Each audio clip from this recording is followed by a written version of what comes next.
What is up, everybody? Welcome into the week 7 edition of the Friday with Addison afternoon live stream. Sorry for the couple minute late start here, but we are ready to roll. We are ready to get going. What's up, everybody? Welcome in. Welcome in. New internet, who dis? Let's go. First week with the new internet. So far, it's been fantastic. I haven't had any issues whatsoever, so hopefully switching internet was the play. So we'll see.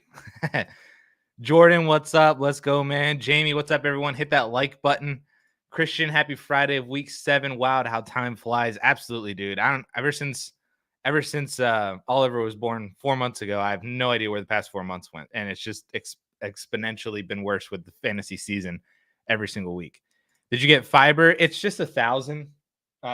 It's just a gig internet. It's not like fiber. I don't even know if they offer fiber where I live, but it's Xfinity. So better than the stupid local brand. All right. Let's kick things off. Peter is always in the chat bright and early. I think Peter has a reminder every Friday to or maybe he has notifications on. That could be something that you could do as well. But Peter, what's up, man? Happy Friday. Appreciate all the content. Start, sit, Sermon or Michael Pittman. Sermon struggled last week with 18 touches is 18 touches, and don't trust Pittman with Anthony Richardson. I would lean Michael Pittman. Sermon is dealing with an injury right now.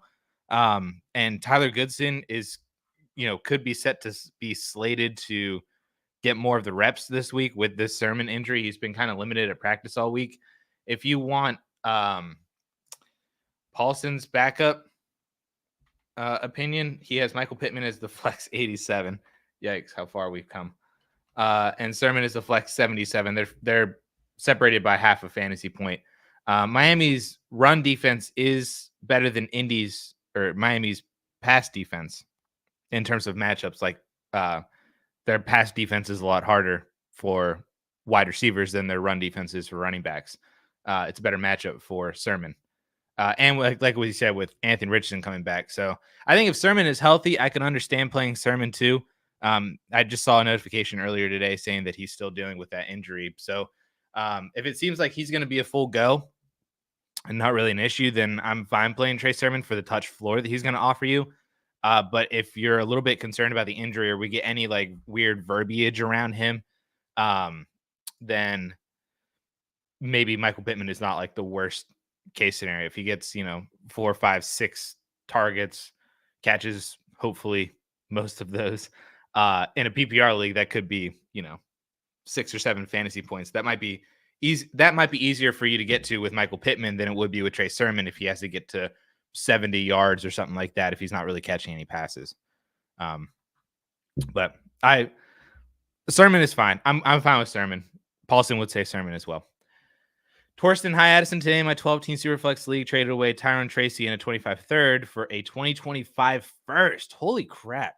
Thoughts on this one? I have Saquon and Breece with the most points scored. He is second in points for. I love this so much. I don't understand. I mean, I get it, but like people have already been crowning Tyron Tracy as like this next breakout running back. And I do, and I don't see it. I honestly still believe that Devin Singletary is just as good, if not better than Tyron Tracy. I think that they're both solid running backs. I just don't think I view this like high upside ceiling with Tracy to where I'd be willing to pay a first for him. It's kind of the same way with Sean Tucker. Somebody asked me the other day if it would be crazy to trade Tucker for a 25 second. And I said no, that I would take a second over Sean Tucker too. It's just kind of betting against these later round running backs who A, don't really have longevity if they do become the starter. And that's even B, if they become the starter for any long-term amount of time. I view Sean Tucker as a handcuff. I view Tyron Tracy as more of a handcuff. Maybe he's like a Jalen Warren-y kind of guy at the end of the day. But even then, I would trade Jalen Warren. I've been trading Jalen Warren for a first for the past like 2 years. Same thing kind of like with Tyjae Spears. Like these running backs are good, but just their utilization when Devin Singletary, I just don't know what Devin Singletary is going to do whenever he comes back and what that's going to mean for Tyron Tracy. And if they are at best in a committee, and then whenever the other running back is gone, then the other running back does really good. Like those running backs just in general are not worth a first. Like Singletary was already not worth a first. So I don't understand why Tracy all of a sudden now would be. So if you could sell him for a first like you just did here, that is absolutely fantastic. Gambit. Let's go. I love the avatar as well, too. Gambit's awesome. 2024 is the year for Gambit. 14-team Superflex tight end premium start 9 in first place. Remaining picks are an early, mid, second, 26 first. Negotiating offer of a 25 second for Ingram and a third. I could use Ingram this week due to injuries and buys, or should I sit tight for now? Honestly, Evan Ingram coming in would be your best tight end.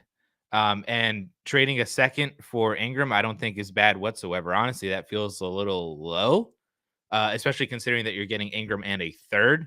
So you're kind of getting Ingram plus for the 25 second. So that feels a little low for Ingram's value right now. So I would absolutely take Evan Ingram for this. Even if you end up not getting a third on top, I still think that's fine.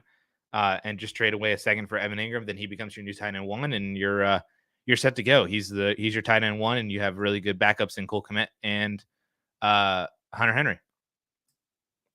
Just finished X-Men 97. Sounds like season 2 is in the works. It better be in the works, dude, after they left us with the freaking cliffhanger of Apocalypse. But X-Men 97 was absolutely fantastic.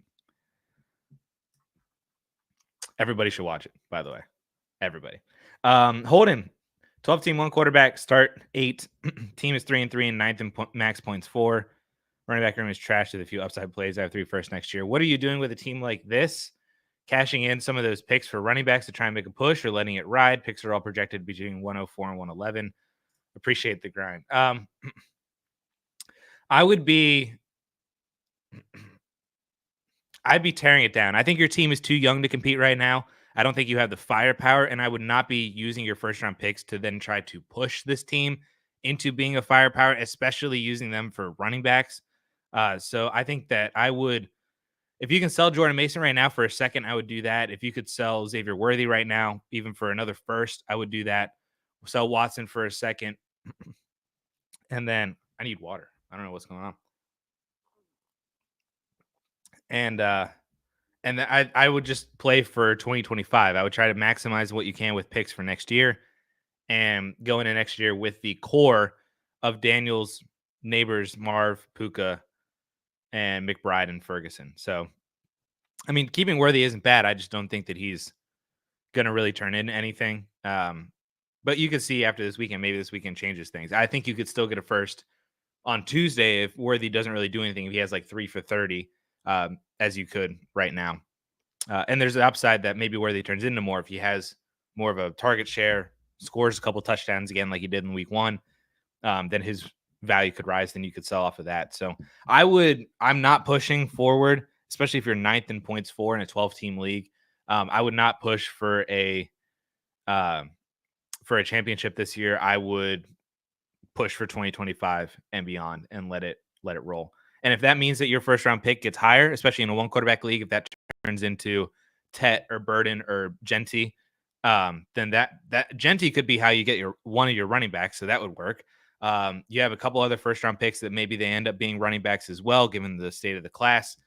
So, you could just very easily fix all of your running backs this time next year with your first round picks, and then you're good to go for 2025 with the core of Neighbors, Marv, and Puka when he's healthy. Jaden Daniels is a great in 1 quarterback league. McBride stabilizing your tight end position. Then you have Genty and Ollie Gordon, or somebody like Judkins. I don't know, whoever it would end up being. But that's how I would go about it, is pushing for 2025, not for this year. What are we doing with Garrett Wilson now? Is there a chance Devontae addition actually helps him, or is he relegated to being an also ran now? So with Garrett Wilson, I think he's a buy right now. I think that, yes, I do think that Devontae Adams is actually good for Garrett Wilson in the sense that there's going to be less defensive attention given towards Garrett Wilson. Russ and I were talking about it when we were filming the trade show before Devontae got traded. That if Devontae, this was before Devontae got traded, so he was saying that if Devontae goes to the Jets, Garrett Wilson doesn't have to worry about the Pat Surtain defensive attention, or the Sauce Gardner. He's there on the same team, but like those types of cornerbacks, he doesn't have to worry about shut down corner coverage as much with Devontae Adams in town, because Adams is going to get a good amount of that coverage too. And if this is something that pushes Garrett Wilson into the slot, a la Jamar Chase, a la CeeDee Lamb, then I think that he's going to eat on whoever is facing him in the slot from the cornerback perspective. And he's just going to be more open, and that's a good thing. Honestly, the way that I am viewing this situation is that Devontae Adams is the Allen Lazard replacement, which Allen Lazard has been outscoring Devontae Adams from a points per game standpoint this year. So that's a good thing for Devontae Adams. And that's a good thing for Garrett Wilson because over the past couple of weeks, Garrett Wilson is producing with Allen Lazard also still producing. So I think that Lazard is basically done, and Devontae Adams fills his role, and Garrett Wilson is still going to be really good on the opposite side. And then whenever Devontae Adams moves on, whenever Aaron Rodgers moves on, then we just have to hit reset with Garrett Wilson and probably a new offense with a new quarterback, or maybe he's on a different team. I'm buying Garrett Wilson if anybody's down on him because of this, because I honestly don't think that his production is really going to change. Chase, hey there. Happy Friday, y'all. 12-man Superflex League. Have an awesome time rebuilding. Rebuilding is honestly one of the best parts about Dynasty. Got rid of running backs, got Rice, Debo, McConkey, and already had Nico. Let's go, dude. That's how you do it. That's how you do it.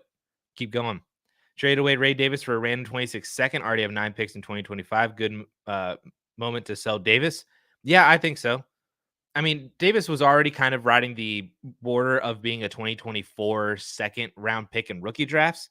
So with him, he's a really good handcuff with the upside to also be like a Jalen Warren or a Tyjae Spears kind of guy, especially with the production that he just had. If that means that he can complement Ray Davis more, then that's a good thing as he gets more involved into the offense, gets more comfortable in the NFL.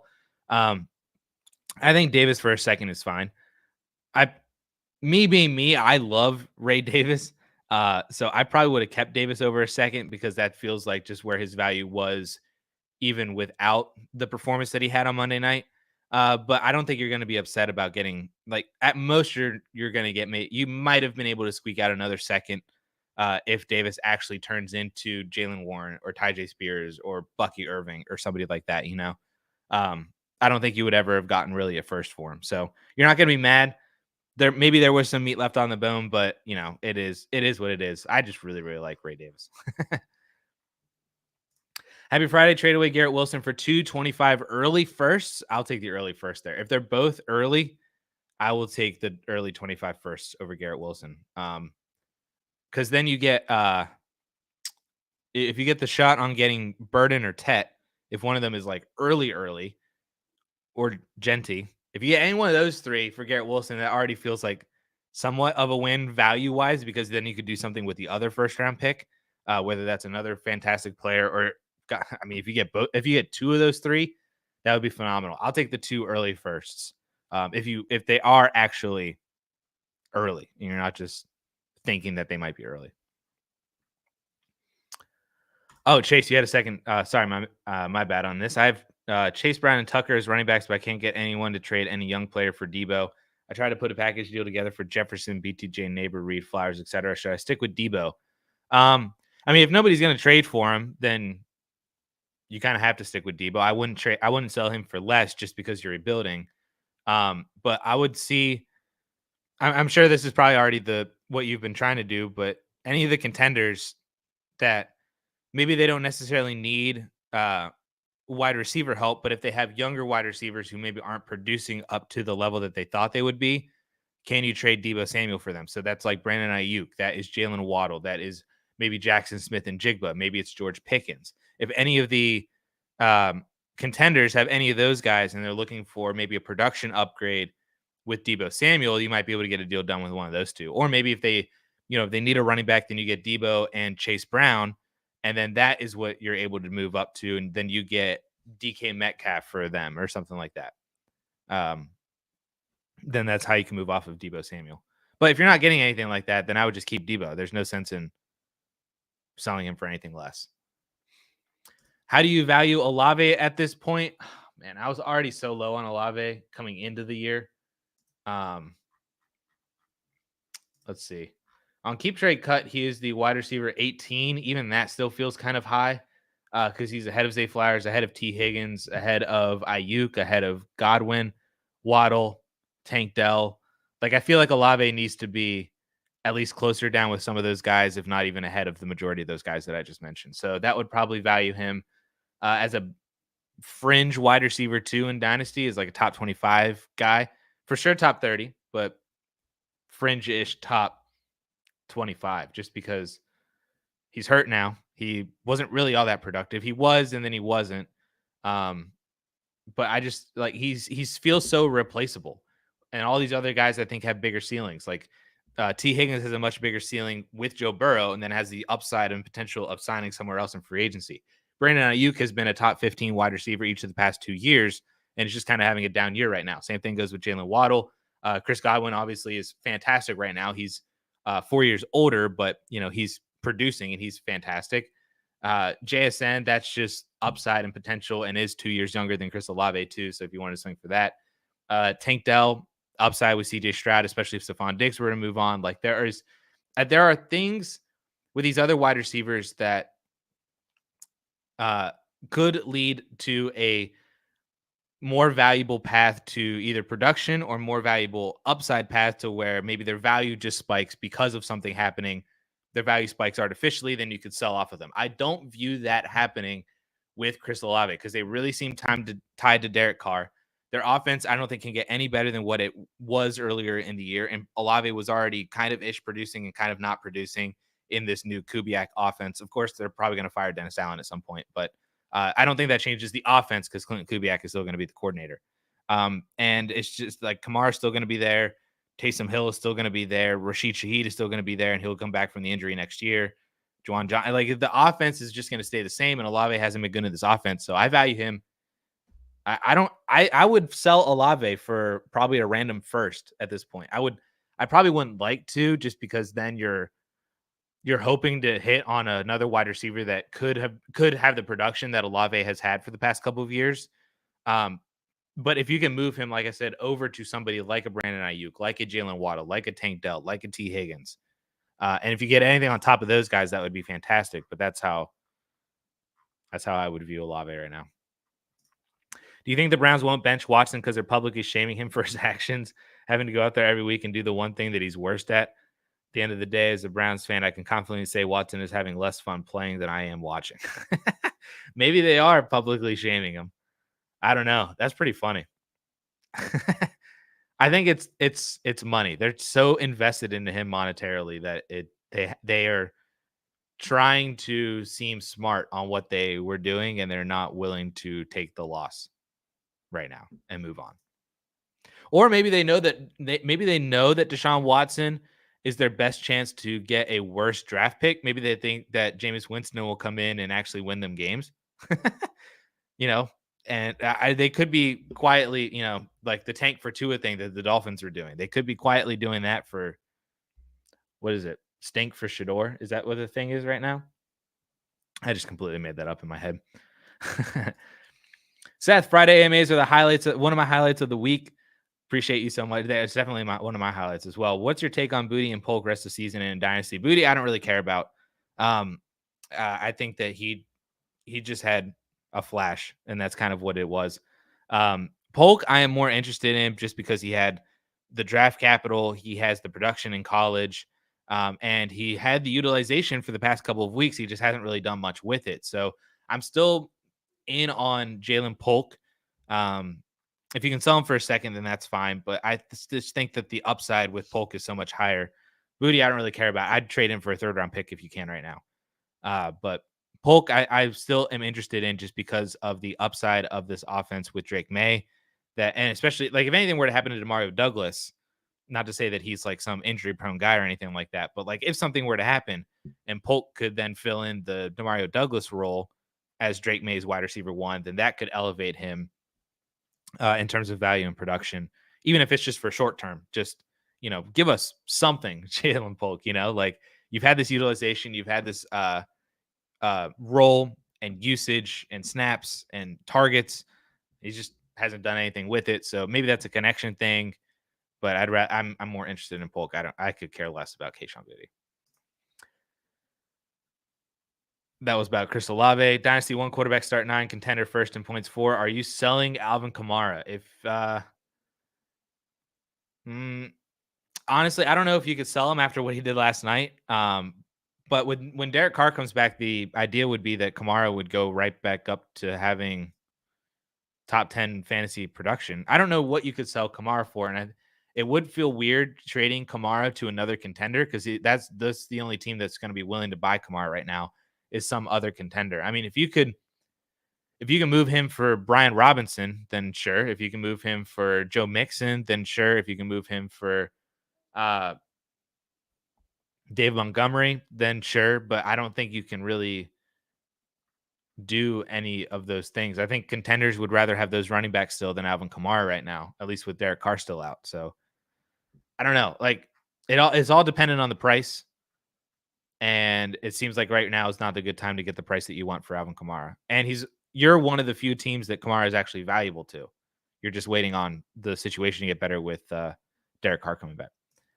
BTJ or Wilson in Dynasty. Push, whichever one's cheaper. So Wilson's probably cheaper right now in terms of if you're trying to buy one of these two. If you're trying to buy one of them, whichever one's cheaper. If you already have Wilson, you have to add to him to get to BTJ. I wouldn't do that. If you already have BTJ and you have to add to get Wilson or the plus on the other, like it doesn't make sense to move from BTJ to Wilson. I don't think. I don't know. These are low key like some of the worst questions in my opinion because I just don't think it matters. This is one of the reasons why I hate trading in redraft. I get all these questions all the time on the 4for4 channel for redraft. They're like, would you rather have? I literally got one the other day that was like, would you rather have Saquon Barkley or Derrick Henry for the remainder of the year? And I'm like, I have no opinion on that whatsoever because they're both fantastic. I had somebody else ask, would I rather have Derrick Henry or Kyron Williams? And I was like, this is another stupid question because they're both basically the same. And you're just betting on which one of these guys is not going to get hurt. Not to mention that was on a video where we were literally ranking guys, and I had the order was Saquon, Kyron, and Derrick Henry for the remainder of the year. So if you're asking me would I rather have Saquon or Derrick Henry, all you had to do is watch the video. But anyway, that's that was my small rant for that one. So that's how I feel about this in Dynasty is that like both these guys are super young, they're super talented, and there's really no reason to move on from either one of them for the other. And if you're asking in terms of I would like to buy one of these two guys, who would you prefer to buy? Then my answer would be whichever one is cheaper, if there's a price difference between the two. In half PPR, do you prefer Flowers or Odunze for a rebuild? I would prefer Odunze just because I think that there is more upside with him as a player and a prospect. There's more upside with their offense because it already feels like the Ravens offense can't really get any better. And Flowers is doing what he's doing. He's going to have some really big games as we've seen the past couple of weeks. He's going to have some really low games because Derrick Henry runs for 200 yards and then Lamar runs for 100 and a touchdown too. And then maybe whenever Mark Andrews comes back and is healthy, if they draft some other wide receiver, who knows, that could still be a possibility too.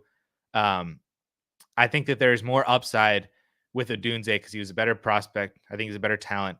He's in a offense that is ascending, and he has the ability for his role to improve as well if Keenan Allen were to move on at the end of the year. And DJ Moore is aging, so Odunze could be the wide receiver one for the future. I would rather have Rome Odunze for a rebuild than Zay Flowers. Those Ray Davis and Troy Franklin shares might start paying off. Dude, the Troy Franklin last night. I mean, he didn't really do anything special. He had like 5 for 50, but he led the team in receiving and everything like that. We love to see it. Hopefully the draft season takes of Troy Franklin being the best wide receiver on the Broncos is starting to hit, and that connection with Bo Nix, man. Hopefully.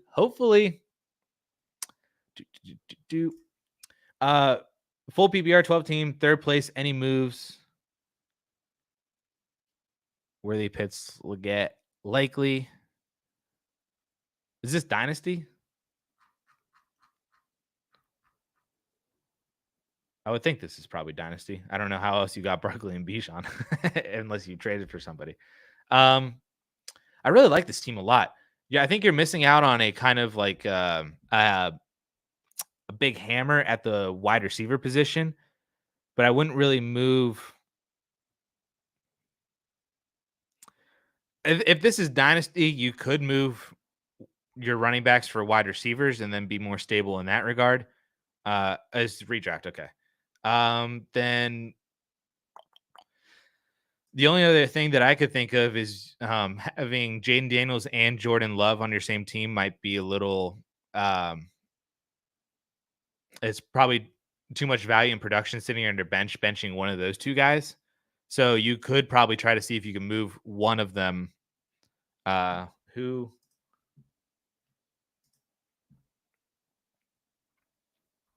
Let's see.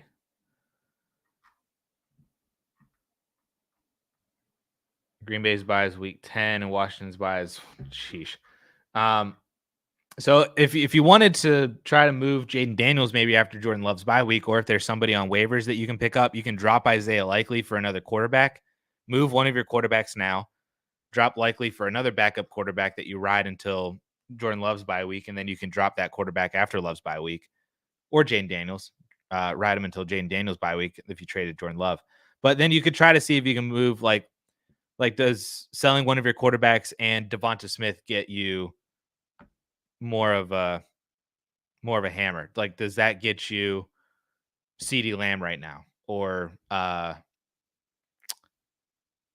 mean, could it get you Amon Ra? Could it get you maybe Chris Godwin and something else? That would be the only move that I think I could see, is if you could try to upgrade your wide receiver spot with one of your quarterbacks and move right. Maybe you could buy low on Tyreek Hill right now. If you move like Devonta Smith and Jordan Love for Tyreek and something, then you could have Tyreek Hill move forward with that whenever Tua comes back. If you wanted to roll the dice on that, that would be what I would be looking at. Or trade Xavier Worthy, do a 2-for-1, do Devonta Smith and Worthy for another wide receiver. Or if someone really needs a tight end, you can move Pitts. I think there's a couple options to upgrade wide receiver. That's the way I would look at it. Do you think that teams can be too young to compete? Say you have Caleb Williams, Jane Daniels, and Malik Neighbors. No, there's no such thing as being too young to compete. I mean, there were teams like back in 2020 that were competing just off of like the 2020 class. 2021 was competing off the 2020 class. 2021, you could have competed off the 2021 class. There's no such thing as too young. It's like Caleb Williams, Jane Daniels, Malik Neighbors, these guys are fantastic. Daniels is currently a top 5 quarterback. Caleb Williams is trending towards being a top 5 quarterback in fantasy right now. Neighbors was a top 5 wide receiver up until he got hurt. Like, as long as the rest of your team is also good, then there's no such thing as being too young, for sure. This is TJ Hawkinson very easily. 12-team Superflex half PPR wide receiver room is really bad. Trade Breece Hall for David Montgomery and Jaden Reed. Yeah, I would do that. I would do that for sure. Give me David Montgomery and Jaden Reed. Trade away Garrett Wilson in an early second for Puka plus a mid second. Again, this is another one of those like Garrett Wilson versus BTJ or Garrett Wilson versus Puka. Like, if you like Puka more, then I think it's fine. I just don't really understand it. Like trading a wide receiver for a wide receiver that are both young and they're both very great, then trade a second for a second. I just don't get trades like this. I would just keep whatever side you have. Would you trade away any of these assets on a rebuild? If you could trade away Sean Tucker right now, that'd be cool. That'd be good or Douglas, if you could trade him away too. No, but everybody else is. I mean, even Tucker and Douglas are built for a rebuild too. But I only said that because it feels like their values could be slightly inflated right now based on what they did last week. Everybody else, though, is a perfect rebuilding asset. So, no, it would just be, could you just optimize it? Could you trade Olave and Flowers or Flowers and Pickens? Probably not. Those guys, Flowers is really like the second most valuable receiver that you have. Even honestly, he's the most valuable receiver you probably have with Rashee Rice being hurt, just because to a contender, they would value obviously Flowers over Rashee Rice because Flowers is playing. That's what I was trying to say. But Flowers is probably the most valuable receiver that you have to a contender. But there's really, you already have Rashee Rice. There's really nobody else that I would go out other than Waddle and Ayuk. Like if you want to flip Olave for Waddle, flip Olave for Ayuk, then that could work. Or T Higgins or anybody like that. I don't even know if you could do that, but all of these guys fit the rebuilding team for sure. Jamie in a 12-team start, 10, super flex and 2 and 4. I need to decide if I should take this trade and tank or fight for a playoff spot. At 2 and 4, I probably lean towards tanking. Sell AJ Brown and Swift for Rice Benson in a 25 first. Yeah, I'd take Rice Benson in a first if you're 2 and 4 already. I'd hate to lose AJ Brown like that, but I would, as a rebuilder, I value Benson more than Swift. So Rice for a 25 first, Rice and a 25 first for AJ Brown, I think makes sense for a rebuilder too. You get that extra first. That sucks to lose AJ Brown though, but I feel like where you're at right now, you're already kind of behind the 8 ball a little bit, Jamie. So I would probably just take Rice Benson in first. Should I trade Bijan, Bo Nix, and Tolbert for CeeDee Lamb?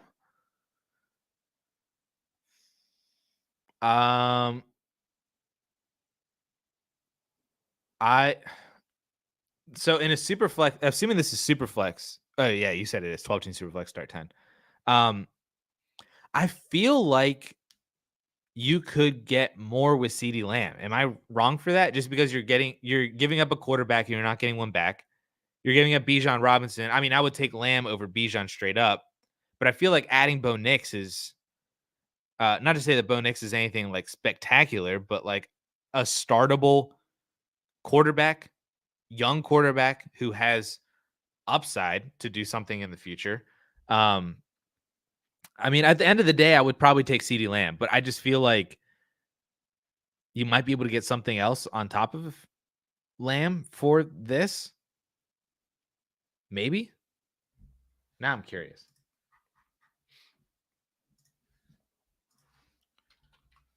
Oh, can't spell.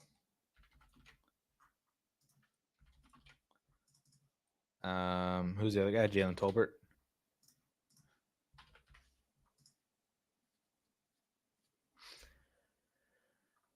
Yep. KTC says that you can get somebody. Oh, I got to turn Superflex on. That's going to make it even worse. Keep Trade Cut says that you are missing out on a second round pick with CeeDee Lamb or Mark Andrews.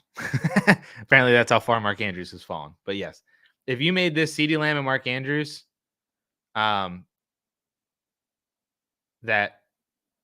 pretty much evens it out. CeeDee Lamb and a second, that evens it out. So that's where, according to Keep Trade Cut, that's what it is. Why do I want Bo Nix now? Tell me I'm wrong. Thoughts on him as his second quarterback in Dynasty. The reason why you would want Bo Nix is for the upside that he would possess if the offense were to get better, if they were to get better weapons. He has rushing upside as well. He's doing fine without the weapons that he has. It's just he offers upside. Not going to say that he's going to hit that upside, but he offers upside. That's basically why you would want Bo Nix right now. I think that he's a really good sell candidate, though. If you could use him to upgrade to get to a Brock Purdy or a Dak Prescott. Honestly, I'm still even low-key more interested in Trevor Lawrence than I am Bo Nix right now. So not to say that I would trade Nix for Lawrence at the present moment, but maybe that's just more faith in Lawrence at the current time. I did watch the game last night, Genji. That's what I feel like is what I was saying is not wrong. Like Bo Nix offers upside, does he not? Again, we could argue all day about whether or not he actually hits on any sort of upside. I just saw a tweet earlier today that basically compared Justin Fields' stats in his first 6 games to Bo Nix's stats in his first 6 games, and they're basically identical. And Justin Fields had upside. I mean, a lot of it was from the rushing and stuff, but there could be artificial upside to be had. Like imagine if Denver, they're kind of playing their way out of a top pick right now, but imagine if Denver drafted like a top rookie wide receiver next year, or if they went out in free agency and got somebody, or, if they just added like a piece to this offense that would raise Bo Nix's value Um, just from that, not even with production, that would just raise his value. So that's the upside that a rookie quarterback has that is semi producing right now. How he's producing is a whole nother aspect to it, but he also doesn't really have any weapons. Um, and the fact that like I love Troy Franklin, but the fact that I can argue that he is the best receiver on that team, I think shows you the weapons that he has. He's old and has terrifying pocket mechanics. Again, that's not going to argue any of that whatsoever, but he offers upside for fantasy football, whether you want to or not. And maybe it's not production upside, but it's value upside. He offers it as a young rookie. Young is a. I'm not slandering Troy Franklin. That's just what he offers. That's why those are the reasons why you would want Bo Nix. I'm not saying that everybody should want Bo Nix, but those are the reasons why you would want Bo Nix. AJ started a tank league as a startup and I lost Rashee Rice. And even when he was healthy, I was mid in all categories. Problem is I have Dobbins and no one will trade for him. Interesting. How much do I weigh value of the player versus the cost of him scoring points? Well, I would what by you saying that nobody will trade for him, like when you've tried to trade him away, have you gotten any offers for him? Like what's the best offer that you've gotten? Um, like what do you mean by no one wants to buy him?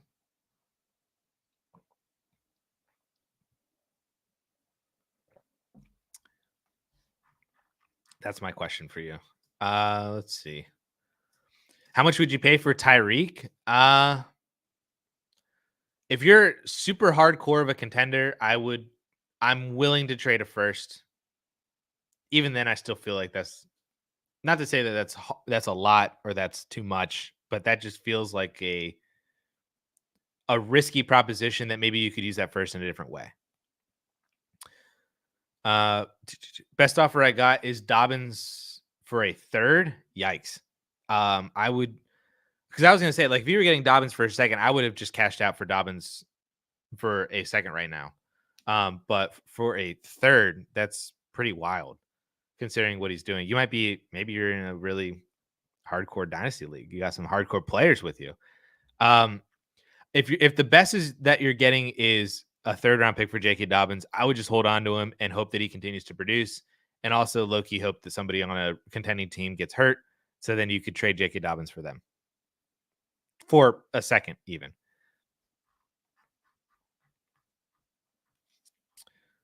That's how I would go about it. It's not that you have to get 100% value for players when you're rebuilding and stuff like that. Sometimes it just makes sense to get rid of whatever you can to get the points off your team or just to get out from under him before the value completely plummets. But I don't really necessarily see that with J.K. Dobbins. I think you're never going to get a first round pick for him ever again. I don't think. But I feel like people should be willing to pay a second round pick for him. I mean, he's only 25. He's a top 15, top 12, potentially even fantasy running back right now. Not to say that everybody should think the way that I think that you should pay a 25 second for J.K. Dobbins, but I feel like that's at least a very modest going rate right now. So if you're not getting that, then it's not worth it. I don't think. Just keep him until you can. How would you go about being 2-4 without any 25 first? And the team who has my first is also rebuilding, so no chance they trade it away. I have no old assets to move for other first. You do everything you can to build for 2026. You could also, I mean, I'm not, if, nah. I was gonna say it'd be funny if you could like spike compete, but I wouldn't want to spike compete to make your first worse, and then use your future draft capital to make your team better now, and it's not really all that better, and then hurt your long-term chances.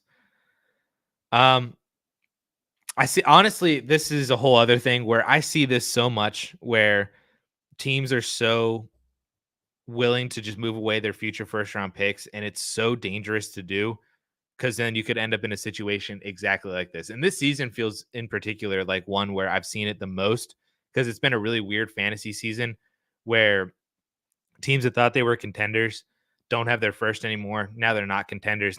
They're 2-4, 1-5, just like you, David. 3-3 even, but they're like 9th or 10th in points for, and they're just not really there.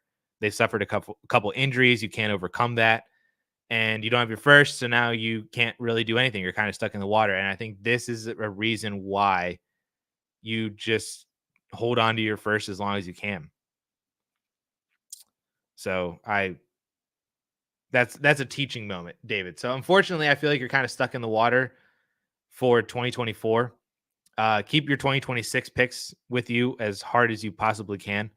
But I would just continue to make moves to strengthen the position of your team for the future for 2026 and beyond.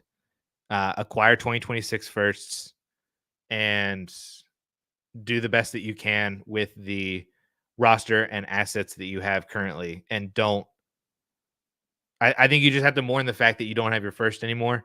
And if you can't get it, then that's just unfortunate that you can't get there. But I would not try to do anything for this year, and I would try to do everything you can just to move forward and build, because now you just have to realize that your rebuild is going to be a little bit longer.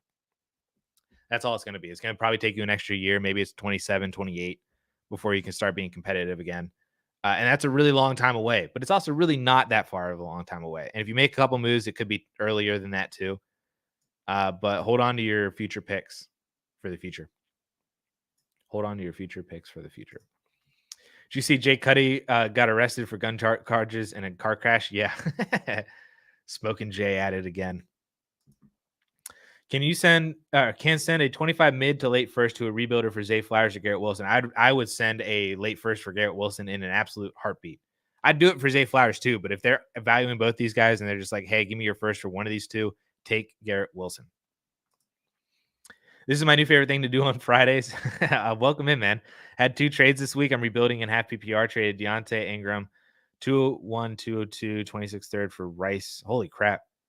I mean, I love Rashee Rice, so this is a phenomenal way to go get Rashee Rice, especially if you're rebuilding. Just compile a bunch of kind of bleh assets, especially as a rebuilder, and go get Rashee Rice. And you got another second on top of that. So you basically washed away one of those seconds.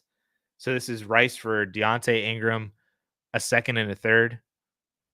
That's easy, Rashee Rice. Also turned one down the 301 for Cup. Turns into 26 second if Cup healthy. Oh, you have conditional picks? Interesting. 6-0 and I have a stacked running back room in London. I love that so much.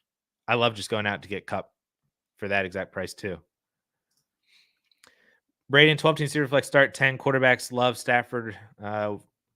2 first. What move should I make to compete? Are you not competing now? I feel like I need. That's the same thing. I feel like I need more information for this one. What is your record? What is your points for, if you know it off the top of your head or can find that quickly? Do you have any other picks other than 2 firsts? That I feel like I need more information around this team. I mean, it's a very good team right now. You obviously you need running backs and probably a better quarterback too. But your wide receivers are phenomenal. Running backs are weak. You're 3-3, 5th in points for. Okay.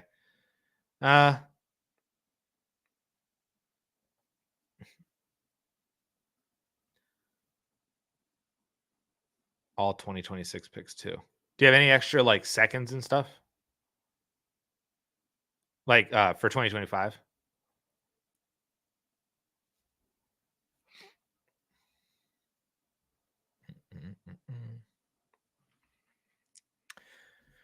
Because the way that I'm looking at this right now, I am no second or third, just a 4th. Okay. That's what and 4th. Okay. Got it. Same page.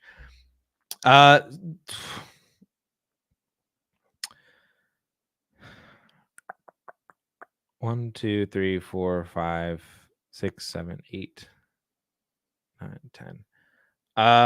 I would.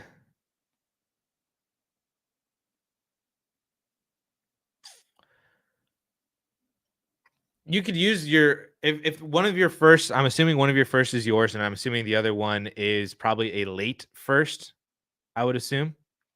Uh, so if the other one's a late first, I don't want to move your first just in case because you're already 3-3. So just in case some weird stuff were to happen and you were to not be a playoff team, and that would be like a top 5 pick next year, that could really be valuable. So I don't want to move your first, but if your other first is late, is another playoff first, then I'm willing to mortgage that and use that for a running back or use it to upgrade your quarterback. You could use Stafford in a first and try to see if you could get somebody like uh, Purdy or who else would even be in that range? Kyler? Could you get Stafford in a first for Kyler? That could be interesting because then that would add longevity to your team, but also probably potentially upgrade your points for this year too if Kyler were to start clicking. Uh, or you could just trade that first straight up for you can go get David Montgomery or something like that with your first. I wouldn't touch your wide receiver position. I would not. I would basically just unless you want to like pivot off of DJ Moore, do DJ Moore in a first, and if that's able to get you like an Amon Ra or a CD Lamb or somebody like that, probably not. But um, you know, it's an idea. Uh, but I like so either use. I'm assuming that's a late first. So use that to either upgrade off of Stafford or use that to just go buy a running back like a David Montgomery or a Brian Robinson or a Kenneth Walker. Um, so whether or not you could actually do any of those deals is dependent on your league and who has them. But I that's what I would be trying to do is don't use your first, use the other first if it's late and try to see if you could add some longevity to your quarterback position or just straight up go for a running back and push to compete that way. Because you should be good moving forward. Jefferson off his bye, AJ Brown off his bye, Flowers and DJ Moore are good 3 and 4. If Pickens were to start producing with Russell Wilson, then that's another plus as well. You have Kraft, you have Love anchoring your quarterback room. Pollard should be really good down the line. That's you have a good team that could go off here for the second half. But I also want to be careful, careful with not using your first if one of those first is yours, with just in case. It's an insurance policy. Chris, 10 team, one quarterback, got the Burrow, Higgins, Stack, and Daniels. Trade Daniels and Garrett Wilson for CeeDee Lamb in a first.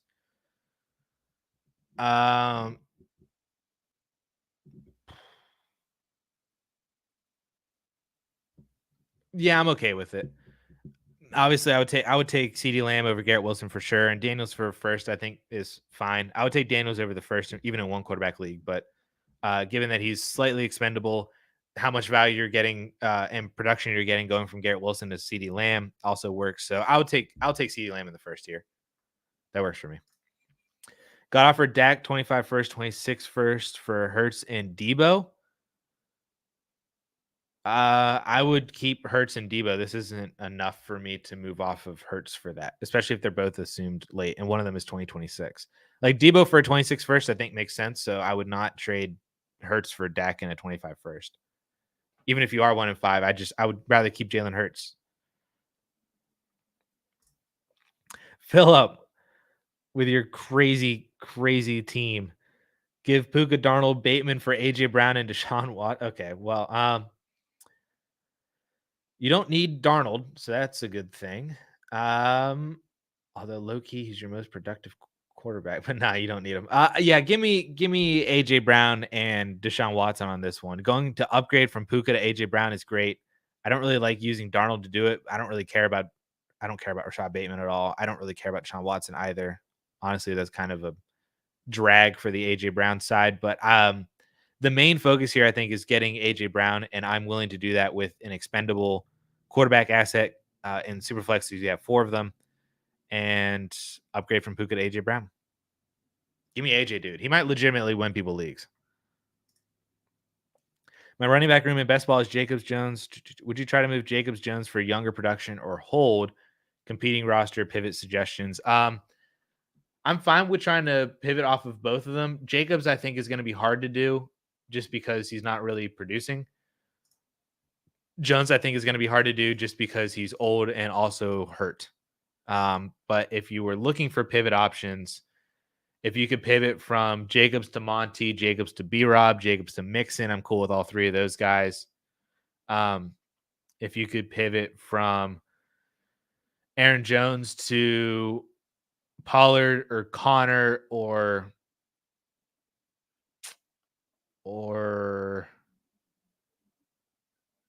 Ramondre, maybe. Eh. See, Jones is buried so far down here. Holy, Tyron Tracy is RB28. Ahead of Trey Benson. Go buy Trey Benson for Tyron Tracy. Yeah, I think you're kind of stuck. But those would be the pivot options that I'd be looking for. Just again, I think you're stuck because Jacobs isn't producing and then Jones is old and hurt. So you might be kind of stuck. And you already have Chuba, who would have been a pivot option potentially, but you already have him. So hopefully that helps. I don't know. I don't know the possibility of being able to pivot off of either one of these guys, but those are some names. Rebuilding, give Bowers and JSN for Nico and Hawk. It is a half tight end premium, but you get Nico Collins though, dude. Yeah, give me Nico and Hawk in this one. It really hurts to lose Brock Bowers for this, but I will take Nico over Bowers, and you get Hawk over JSN. So give me Nico and Hawk. 5-1, a top team in the league at the moment. No injuries, but definitely need help at tight end. Who do you think I should look for sending my first away? Do you not have anything else other than a first? Like, Matt, not to use you as the example, but you're just the guy that I've had this in my brain for so long that I just need to get this out, and you're just the reason why I'm going to get this out. Why do people... Oh, I skipped the question. I did. All right, I'll get Benjamin. Let me get right back to you and Andrew. Right after I rant about sending away first round picks, I don't understand. Maybe this is just the tight end premium thing, but and not to say, Matt, that you're doing this right now, because I also don't know what else you have in terms of picks, but I feel like people, when you start competing and you're contending and you're like, I want to push for the championship, I need a better asset, and I'm willing to use some picks to do that. I don't understand why people go straight to using their first round picks. I get it's like the most valuable thing, and that you should get the most or the best asset with your first round pick, obviously, then more than your second round pick. But I don't understand why people just immediately go and they say, all right, my first round pick is expendable now because I'm 5-1, I'm 6-0. I need to trade for a better player. If you're 5-1 and 6-0 and you already don't have that position or you're not deep at that position, maybe you don't necessarily need to be. You got to this point already without having that position or without having the depth of that position. And then I don't understand why you want to trade your first round pick if you have other picks, because then you could spot start production. You could trade your second for a different, like somebody was able to trade a second for Evan Ingram earlier today. Again, I don't know what your tight end premium is, but if you could, I would rather trade a second right now or 2 seconds for Njoku or Evan Ingram than I would trade a first round pick for Dalton Kincaid or Kyle Pitts or somebody like that. If those are like the going rates for people in your league. Because I feel like the value difference between a late first and a late second is so massive, but the production difference between the players that you could get with your first versus with your second is so minimal, especially for a team that is already as competitive as you are with it being 5-1 or 6-0 or 4-2. You got to this point already. And if you're first or second or third in points for, like you already got to this point, your roster is so good that that is telling you don't necessarily need the greatest player in that spot. And I understand that if you want to go try to get, the greatest player to fill that role, and then you'd be even more of a contender. But I don't like just saying, all right, my first round pick is expendable. I want to keep my first round pick. That would be the most ideal thing. You have Baker, Barkley, Mixon, Evans, Neighbors, Wilson, Adams, Jefferson. See, your team is really good.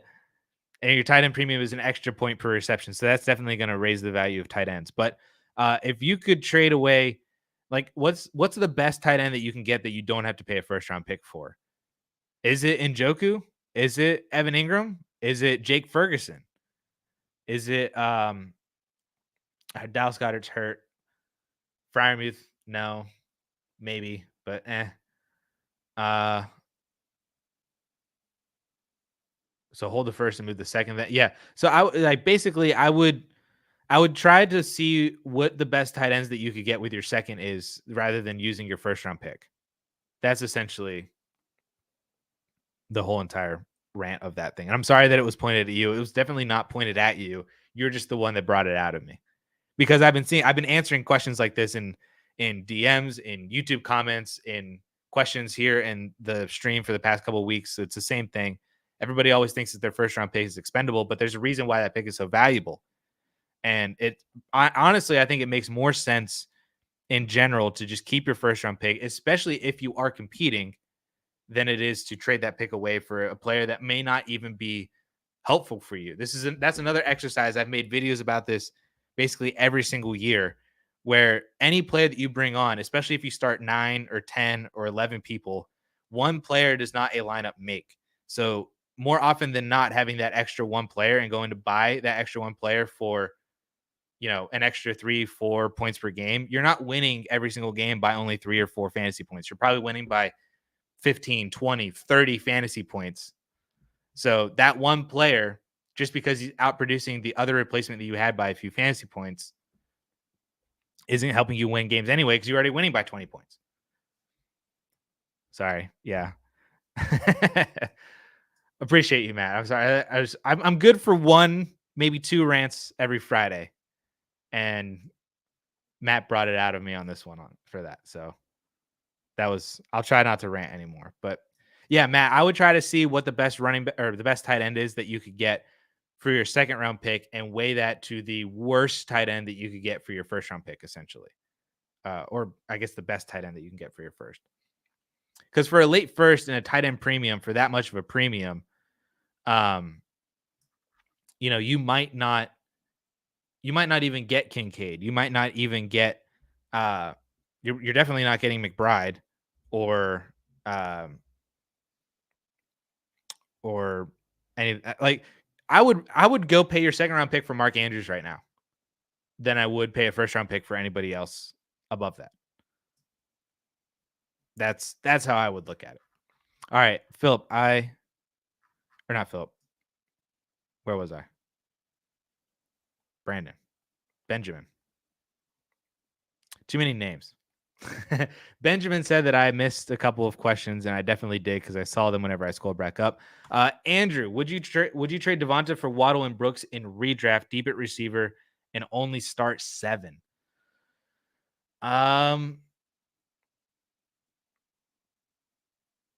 In a redraft, I don't think I would. Devonta Smith's schedule for the remainder of the year is really, really good. Waddle is entirely dependent on Tua coming back, and Brooks is still coming off of the ACL injury, and there isn't really any incentive right now for the Panthers to move away from Chuba until maybe very later on in the season, as they want to get more reps for their rookie, and probably a loss. I mean, it's already a lost season right now, but they might not really try to realize that or play that way until week 12, 13, 14.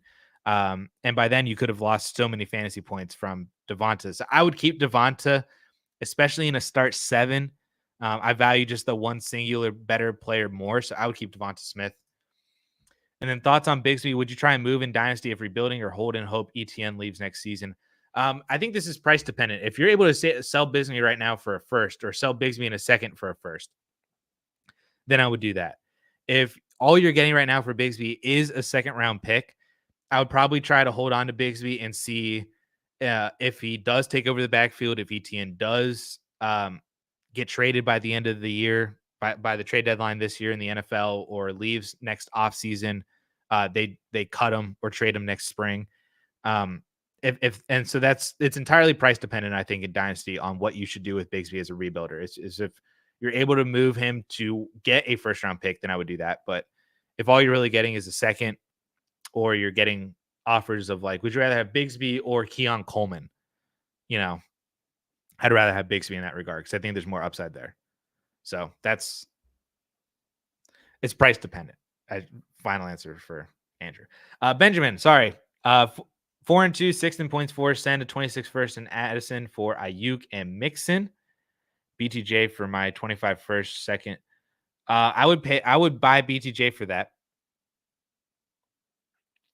Like that BTJ one is very easily the first BTJ one. And then, all right, I'm getting ahead of myself. Let's go one by one. Send a 26 first and Addison for Ayuk and Mixon. I will take Ayuk and Mixon there. BTJ for a first and 2 seconds. I will take BTJ. And BTJ in a first for Reed and Higgins. I will take Reed and Higgins in that one.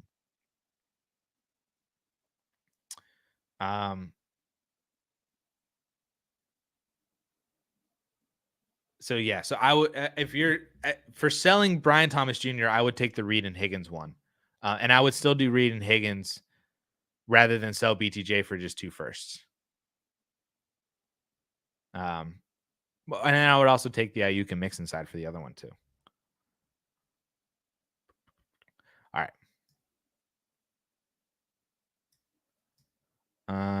So many questions, and we're already basically halfway through. I need to go faster. I appreciate if anybody's new here, it takes me a while to get through all these questions. So I do go through all of them as quickly as I can and do go through all of them.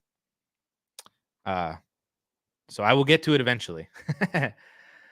Cameron, Superflex 12 by 11 PPR 2 tight end premium contender Dobbins and Myers for Hawk. If you need a tight end, I'm good with getting TJ Hawkinson there, especially in a 2 tight end premium. So yeah, I think in a vacuum, I would take Hawk for the longevity and for the premium. And if you're a contender, that works too when Hawk comes back. Yeah, give me Hawk there. Are you trading Achane in 26 and 27 late seconds for Brian Robinson, Austin Eckler, and J.K. Dobbins? Yes. I don't really care about Austin Eckler, but I like moving Achane and a second for B-Rob and Dobbins. I'm cool with that. And then you get Eckler on top of that too. That's fine. But yeah, I would take the B-Rob side on this one. Would you drop Tracy or Bigsby for Juju even though he's hurt? No. I would keep both those guys. Unless Singletary like plays, then I would maybe, but Juju might have been just a 1 week thing. I have more belief in Bigsby for the remainder of the year, and I have more belief that Tracy will be relevant for the remainder of the year than I do Juju. Trade Tucker for Yoshi. I would keep.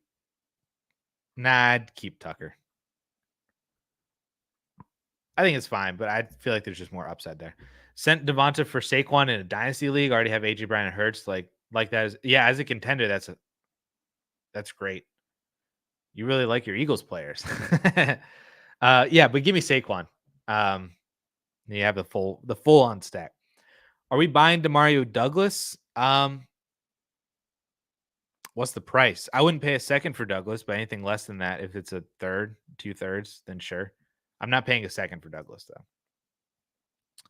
I think he's good. I also think that he has the potential to be the wide receiver 1 for this year, but I think that team is just going to keep adding wide receivers, and then Douglas is going to be like Douglas could be the new Khalil Shakir, basically, where he's good up until the team starts adding more wide receivers, and then he kind of gets pushed down the totem pole again. So that's my favorite Douglas.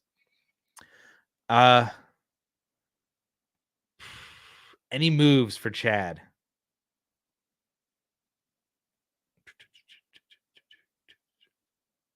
Nope. You probably need a better quarterback, but I don't know what else you have in terms of picks to make that work. But I mean, the rest of your team is pretty insane. The hard part with this is that this question takes up too much time in the stream. Like questions like this takes up a lot of time in the stream, and then you currently have the 101 as well. We'll keep the 101. Don't do anything with the 101.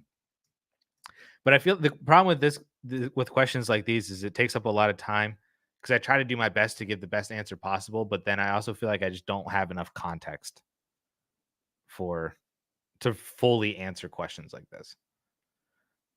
But I think I would look for a better quarterback. How can you upgrade off of Lawrence or Nix? Whoever gets you a better quarterback, even if it's like, again, like a Purdy or a Dak, anybody like that. And if you can move off of Mahomes for Love, But honestly, Mahomes for love would be the move. If you could do that, I'm in. I'm in on both those deals. Traded Baker, Quentin Johnston, and a second for Dak and Ladd. Oh, I don't know how I feel about this one.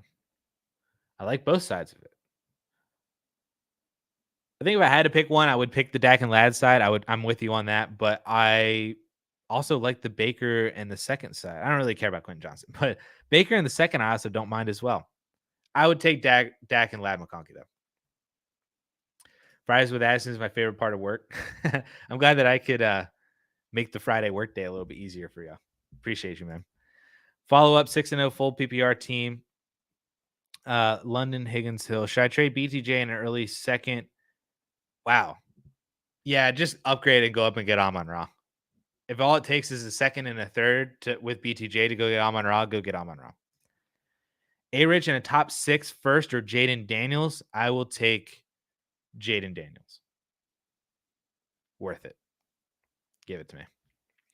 Thoughts on guys like Moss and Ford? They're cheap add-ons to my contender, but seems like they don't hold any perceived value, sell low, or hold for injuries / still pass catching role. Yeah, there's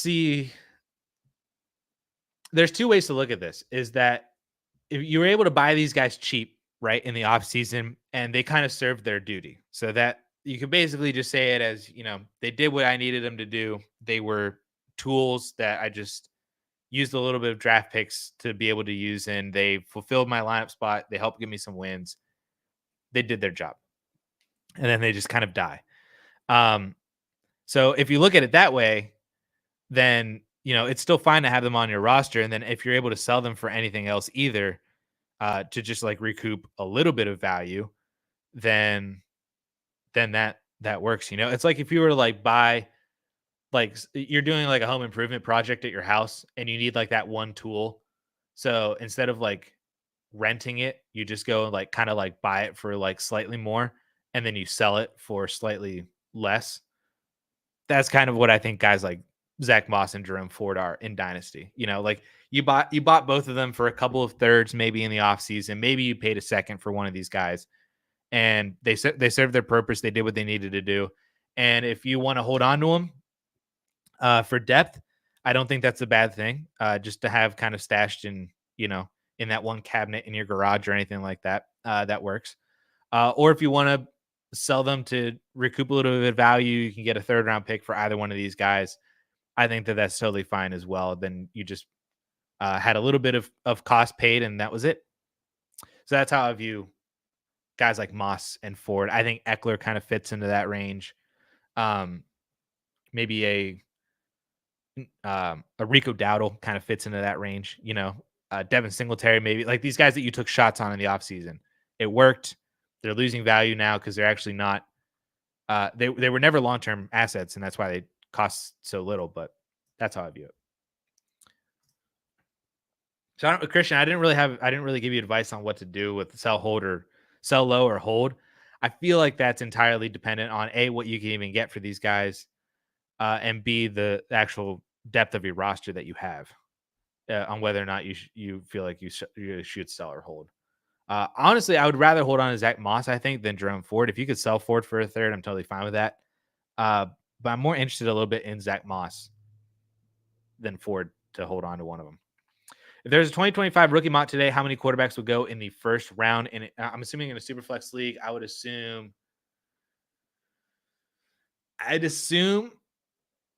3.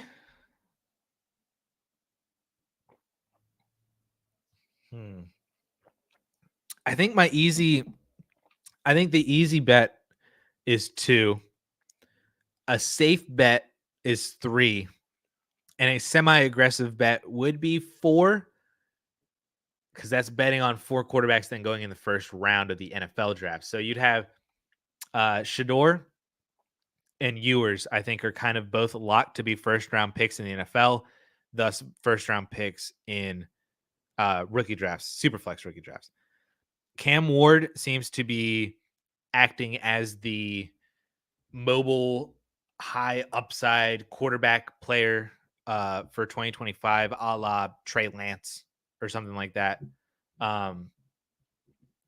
So I see if he goes into the first round of the NFL draft, I could see him going in the first round of rookie drafts. Scott, like Lamar Jackson, kind of in the same regard because Lamar was a much better prospect than Cam Ward will be, but he was drafted in the late first round, had the rushing upside. We weren't really sure about the passing upside, but Cam Ward looks solid enough that if he lands in the first round with his mobile ability, he's probably going to be a first round rookie pick. And then if you wanted to bet on the fourth as a semi-aggressive bet, it would be Drew Aller. But what he did this past weekend against USC as a Penn State fan, it brought so much joy to my heart. But that game was also, I tweeted about it I was watching the game and I tweeted about it. And I literally said that game is going to be a film game for Drew Aller. If you see any NFL draft scouts or people talking about Drew Aller in a positive aspect from a film standpoint, they're going to be showing highlights from that USC game. What he was able to do was phenomenal. I think that his upside is Mac Jones his ultimate upside, I think, is Joe Flacco in the NFL. His median outcome is probably like a Mac Jones kind of player. Maybe it's like Kenny Pickett, where it's like this tall white kid with mobile ability and a strong arm, has tools, has some talent and stuff like that, and he sneaks into the first round basically. And because he's a first round NFL draft pick, he could sneak into the first round of the rookie drafts. I wouldn't place my bet on Drew Aller being a first round rookie pick, but if he continues to play well for the remainder of the year and he sneaks into the first round, then I could see it happening. My bet is that he's a second round pick. I think that he's basically like Sam Howell or Matt Corral or any of these other kind of Stetson Bennett, any of these other kind of like semi-productive to uber productive quarterbacks in college that don't really have the translatable skills to the NFL. But if he sneaks into the first round, I wouldn't. USC homer, ignore. Hey man, I've been down on Drew Aller for a good many years now. And like I had the upside, I had the hope when he was coming in for Sean Clifford, lost a lot of that hope over the past 2 years. But then that USC game and largely what he's been doing this year has brought hope back to where he could help make Penn State competitive this year. And I've seen that he could be playing his way into the first round of NFL drafts. Or he stays, like you said. I mean, I'm not opposed to that either. He stays to 2026. So maybe that's it. But like I said, I think it's easy bet is 2, safe bet is 3, aggressive bet is 4. Neighbors were more productive than Lamb when he was healthy. I could also use a running back. So what do you think about trading Lamb and Jordan Mason for? I mean, I would take Neighbors and Kenneth Walker here so easily. Just because of the upgrade from Mason to Walker. Lamb and Neighbors they don't really have much bearing for me on this trade. It's the upgrade from Mason to Walker is phenomenal. Would you trade JT for Nico in a shallow one quarterback full PPR league? I'm set at both running back and wide receiver, or neither one would probably. Then yeah, I would take Nico Collins then. If Nico were to come back healthy, I don't know how you don't play Nico Collins. But yeah, give me Nico. I don't know if you can hear Oliver in the background. He sounds hungry. We'll put it that way. Trade Ladd and Addison and a projected late first for Flowers in a second. Ladd or Addison and a first for Flowers in a second.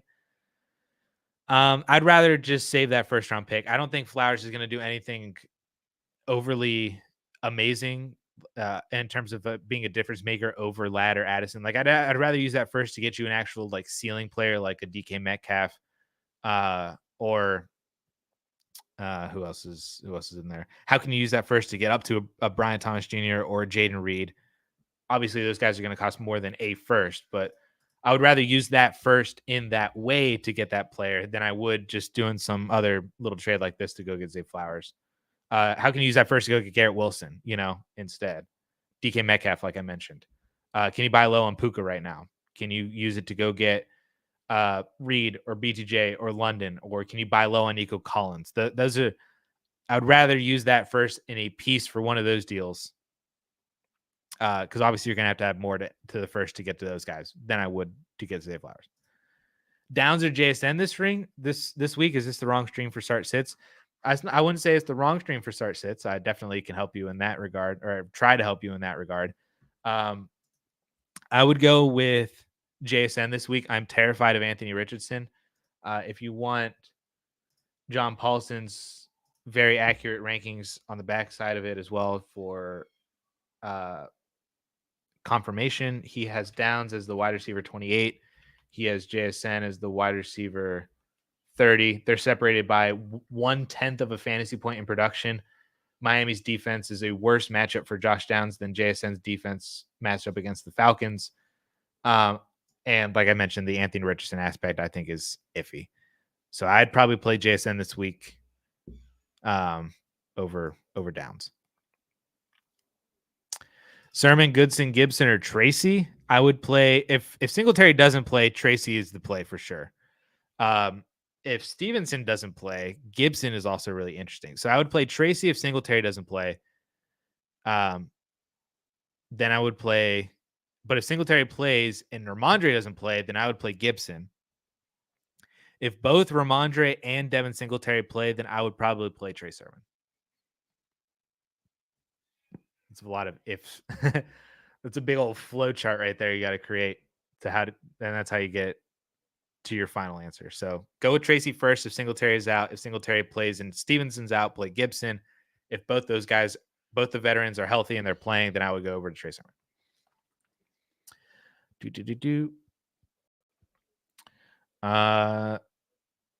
Can I trade away Pickens in a first for Garrett Wilson? I mean, you definitely can. I would take Garrett Wilson for that. Love that. Amari, Bucky, Singletary, or Pittman this week. I will go with, dude, Oliver is having a rough time, man. I would go with Bucky Irving here. I'm a little worried about Amari Cooper against the matchup is not great. First week in Buffalo after kind of like a half week, basically. So I'll go with Bucky Irving. Aaron Jones and Njoku or Ferguson in a second. I will take Jones and Njoku if you're competing. I'll take Ferguson in the second if you're not. But I'll take Jones and Njoku.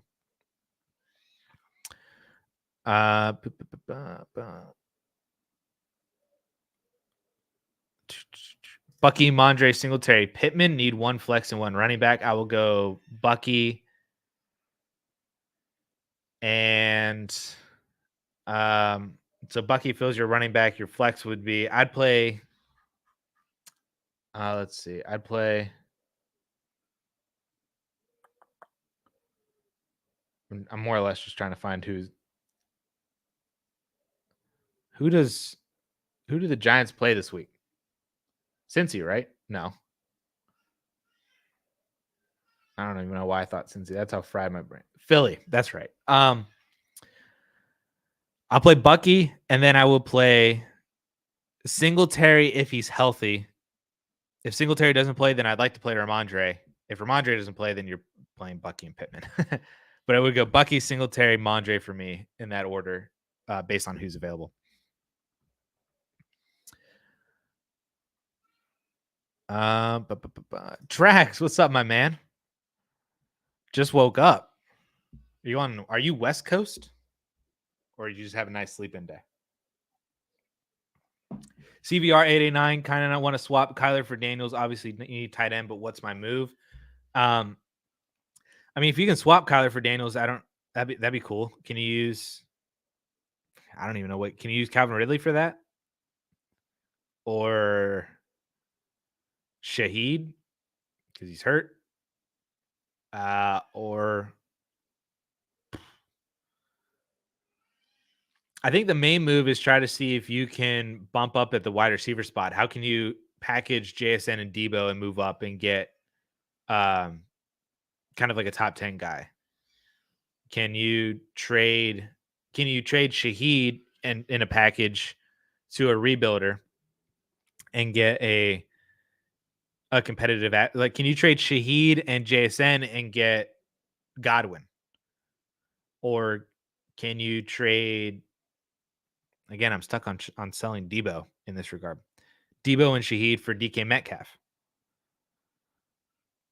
Those would be the moves that I would try to see if you can, because your running back room is really good. Honestly, if you wanted to move off of running backs, you could try to do that too. But since you're competing, I'm not sure that would be the best way to go about it, but I'd like to see if you can move some of those running backs for wide receivers or use them to help upgrade your wide receivers, like, J.K. Dobbins and Debo for something, or Chuba and Debo for something, Chuba and JSN for something. Use James Cook as well with a wide receiver and see if you can package up. Those would be the moves I'd look at, but overall, you're doing pretty well. I'm even fine with keeping Kyler Murray. Start Addison, Pitts, or Kraft, and to start 2 tight end premium. Start 2 tight ends with a 2 tight end premium. Gross. No, that's not at all what it is. My brain is fried, and I just keep hearing Oliver in the background, giving my wife a very rough time. So I feel bad for her. Start 2 of these guys in a tight end premium, 2 tight end premium.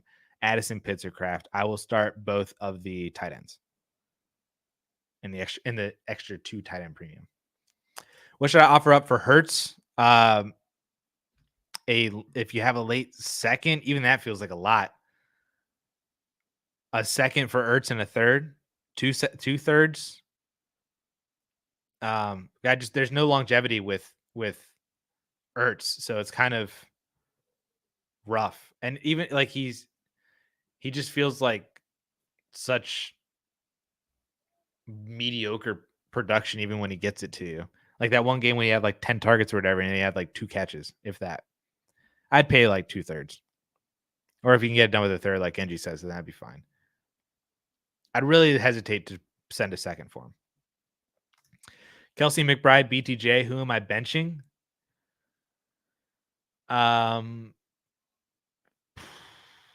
Yikes, dude. You got to bench one of these guys?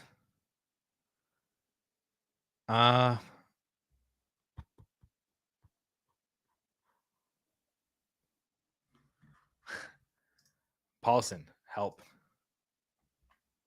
Kelsey is flex 36. McBride is flex 50. And Brian Thomas Jr.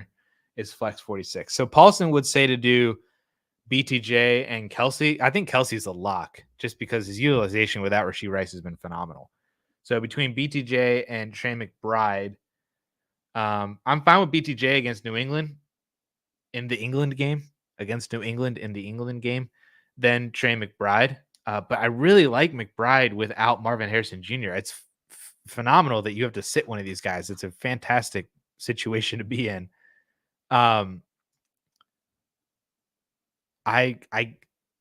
guess you're sitting McBride, but wow. Mark, what's good, man? New to the channel. You have 225 first and 425 seconds. I have Caleb and Drake and Dynasty quarterbacks. How would you utilize future picks? And would you want more by selling Tyreek, Ayuk, even though I could use them next year?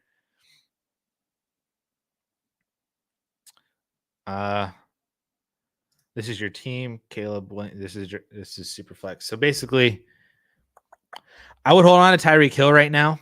I would basically, I'm fine with selling Tyreek Hill. I actually want to sell Tyreek Hill with this roster because you're not competing. But I would hold on to Tyreek until he starts producing again, like Tyreek Hill with Tua. So I'd hold on to them. I'd hold on to him. I want to hold on to Brandon Ayuk for the exact same situation, but I'd also find holding Brandon Ayuk going in next year and the year after because he's just not producing right now, but he's still a relatively young asset. I think he fits kind of a rebuilder standpoint right now. So Tyreek, I do want to move off of. I would like to move off of Tyreek before the end of the year. You're just, I think, waiting until Tua comes back and then Tyreek's production spikes from that. Then you could sell him to contender. If you end up taking Tyreek into next season, I don't think that's the worst thing in the world either, because then that gives you a full off season to sell Tyreek based on the expectation that Tua is then back and playing for 2025. If you even want to wait until next season, whenever they get off to a hot start again, and Tyreek is Tyreek. But ideally, Tua is back at some point over the next couple of weeks. Tyreek's production spikes because of it. Then you can sell Tyreek Hill at full value to a contender in a few weeks, like prior to Thanksgiving, if you have a deadline or anything like that. Mostert would be gone immediately. I would sell Mostert for like a third. And I'd sell Mike Williams for like a third. Those would be the other two moves. And then how would you utilize future draft picks? I would hold on to them and then draft rookies with them. That's how I'd go. That's how I'd go about it. Lots and lots of questions. Tracks.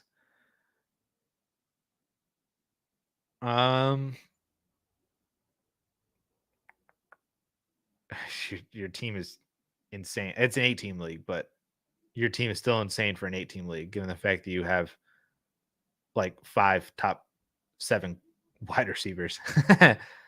I love it. I think your team's fantastic.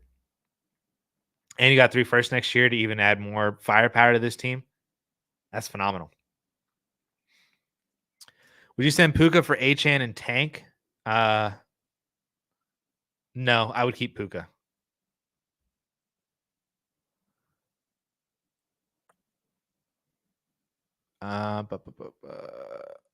For a contender, are we riding out the storm with Laporta, or how aggressive / what are we adding to get a top 3 producer at tight end? I mean, if you can add a second to Laporta to go get McBride, then I am fine doing that. Or I don't know what the cost difference would be between Laporta and Bowers. It's probably more than a second. But at the end of the day, I'd probably just ride it out. I wouldn't try to move him over to like Hawkinson or anything like that. Kelsey and Andrews are too much value. Andrews isn't even producing right now, but I feel like Kelsey's too old that anything that you get on top of Kelsey to move Laporta may not necessarily be worth it. Maybe you can move to Ferguson, but even then that feels kind of similar to Kelsey. Maybe you can move to Njoku right now, but then you're hoping that he produces as more of the wide receiver one technically.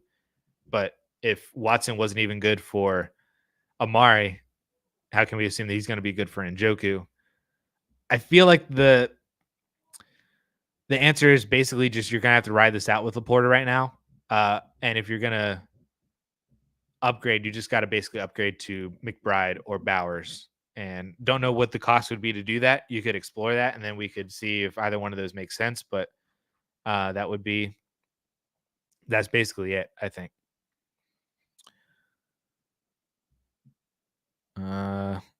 Nick Chubb is questionable. Very interesting. Mike Tomlin says he's ready to name a starter, but it will remain in-house before Sunday. Michael Pittman's going to play. It better be Justin Fields.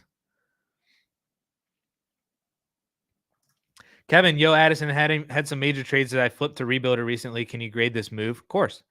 12-team Superflex, start 11, PPR, send Garrett Wilson, get Brian Thomas Jr. and Wandale. I mean, you just got a free Wandale. So I love that. Wilson and BTJ are basically, more people probably would have BTJ over Garrett Wilson. So the fact that you got something on top of it is great. And the fact that it was Wandale feels even better. Then you can maybe try to see if you can move off of Wandale. How can you use him to upgrade to something else? And then traded Jefferson for Puka, 25 first, and Benson. This one I don't love as much. I guess this was Seth's. Your names were all purple and all right in low. Seth, I love this. This is phenomenal. I'll take BTJ and Wandale. Kevin, I didn't even notice that Seth's trade wasn't even yours. I'm sorry. I don't know if I like this. As a rebuilder, I understand why you would want to trade off of Jefferson. You get Puka in a first, and you get Trey Benson for next year. I think as a rebuilder, it makes sense. It's not a bad trade. I'd probably give it like a B. But at the end of the day, it's still Justin Jefferson, and that's where I have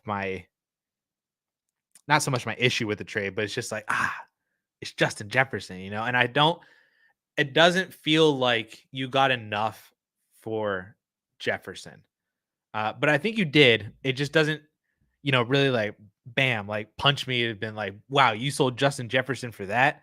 I think that's where my reaction to this is coming from.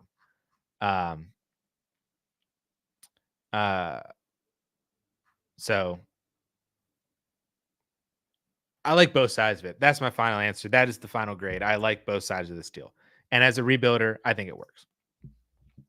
I have Rodgers as a 4th string and Superflex 10 team. Nice. Should I trade Rodgers away for a 3rd, or try to trade away one of the other three for a higher value. And Superflex, you can't move Rodgers for more than a third in Superflex? Even like a second? Rodgers in a third for a second? I find it hard to believe that you could trade Trevor Lawrence for anything more. I would not move Baker, and if you're competing, I would not move Kirk. Man, it feels like you should be able to get more for Rodgers than just the third. I'd keep on to Rodgers if that's what it is. Somebody on Twitter said somebody on Twitter says I know nothing about football. Welcome to Twitter. What about H.M. Pickens and a 25 fourth for Walker, Sharp, and BTJ? I would like to get Sharp from him, but along with Walker since Walker's injured present. As you can tell, I'm trying to ship H.M. Yeah. I mean, this is phenomenal. I would take the Walker, Sharp, and BTJ side. I would do this without Charbonnet. Obviously, if you can get Charbonnet as the handcuff protection, then I would do that. But even without Charbonnet, that would be phenomenal. Still give me Walker and BTJ. Are there any solid Drake London caliber wide receivers for 2025? There are two. Tet McMillan is probably better than Drake London. And Luther Burden also potentially better than Drake London. But those are the two. Brees Hall caliber running backs. If you've been following anything that's happening in college football, Ashton Genty is on pace to put up, I think if my numbers are correct, Ashton Genty's on pace for like 5,000 rushing yards and 50 rushing touchdowns. The funny part about that is simultaneously an exaggeration, but also a number that that also could be semi-believable based on what he's been doing. It's not believable at all, but he's let's see. Genty has in 6 games played, Genty has over 1,200 rushing yards and 17 touchdowns. He's averaging over 200 yards per game and almost 3 touchdowns per game. So there's your Ashton Genty. No one else is on the Brees Hall caliber though. So, but basically those top 3 in Tet, Burden, and Genty, the top 3 is going to be nice next year. It's going to be fun. He's playing 0 NFL talent. Hey, listen, if first of all, he put up 203 against Oregon, so so he did do that. But if it was that easy, Genji, if it was that easy that all you had to do is just play 0 NFL talent and you can average 200 yards and 3 touchdowns, everybody would be doing it. Everybody would be doing it.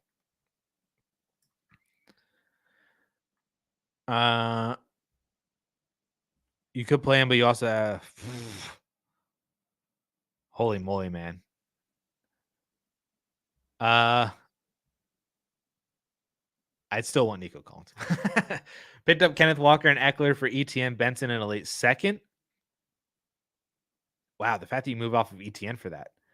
I like it. Give me Kenneth Walker in this one. Again, I don't really care about Eckler, but I like getting Kenneth Walker, and you moved off of ETN pretty well. So that's great.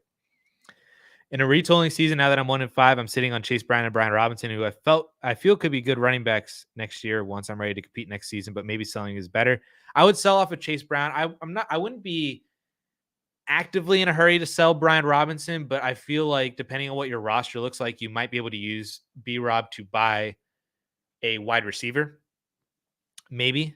But I feel like I'd probably want to sell off of Chase Brown. I have no beat whatsoever on if the Bengals view Chase Brown as a long-term thing. Maybe he's just Jerome Ford and he's just filling in right now until they draft another running back next year or they sign a running back in free agency. Of these two guys, Chase Brown would be the guy that I would want to sell before the season is up as quickly as I can too, while Chase Brown actually has value. My favorite Friday content, by the way. Appreciate you and your hard work grinding all these questions. Thank you so much, Vince. Appreciate you guys. Appreciate everybody in the chat for asking questions and then sticking around long enough to for me to actually finally get to your question. All right. Trade targets for a contender. Always David Montgomery. Always and forever, David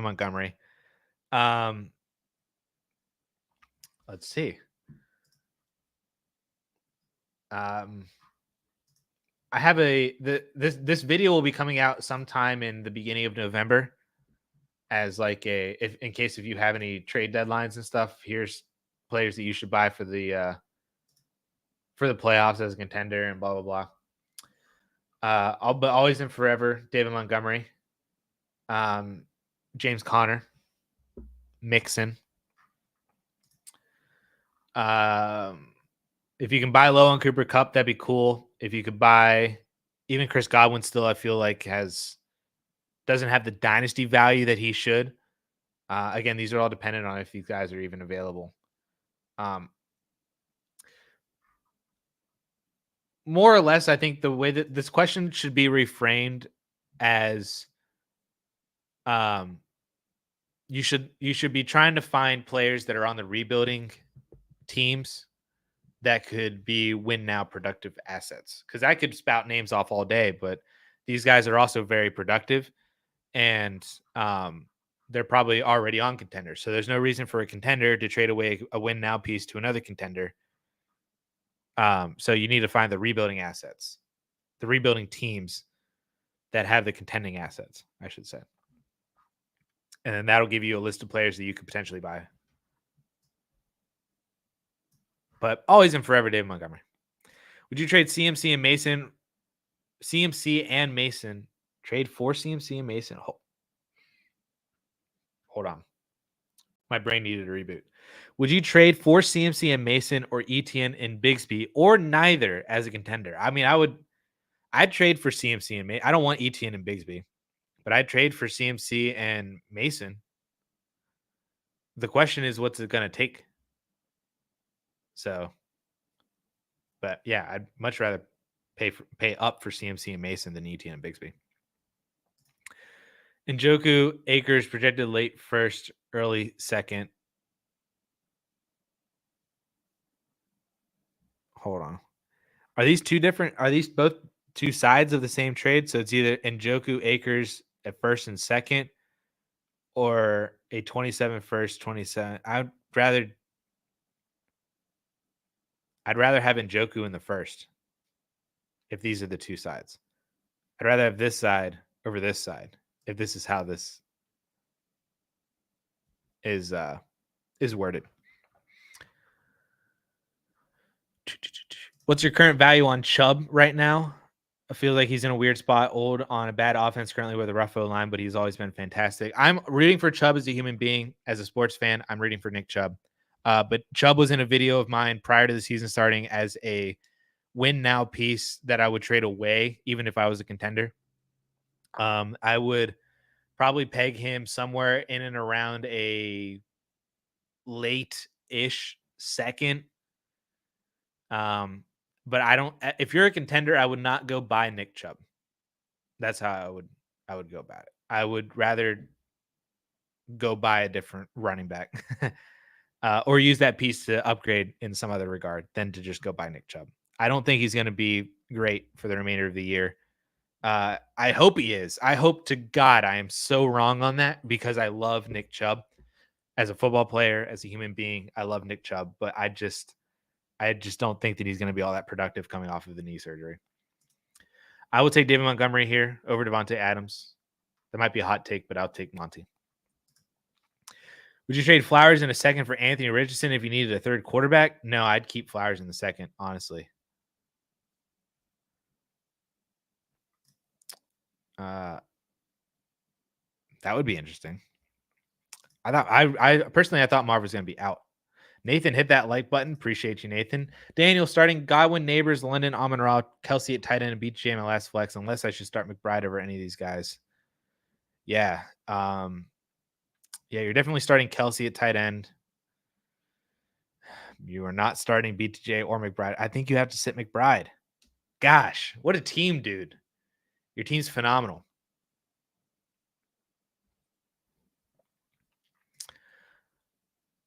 Yeah, I did hit this one earlier, but I said that I would keep the first in McConkey and Addison.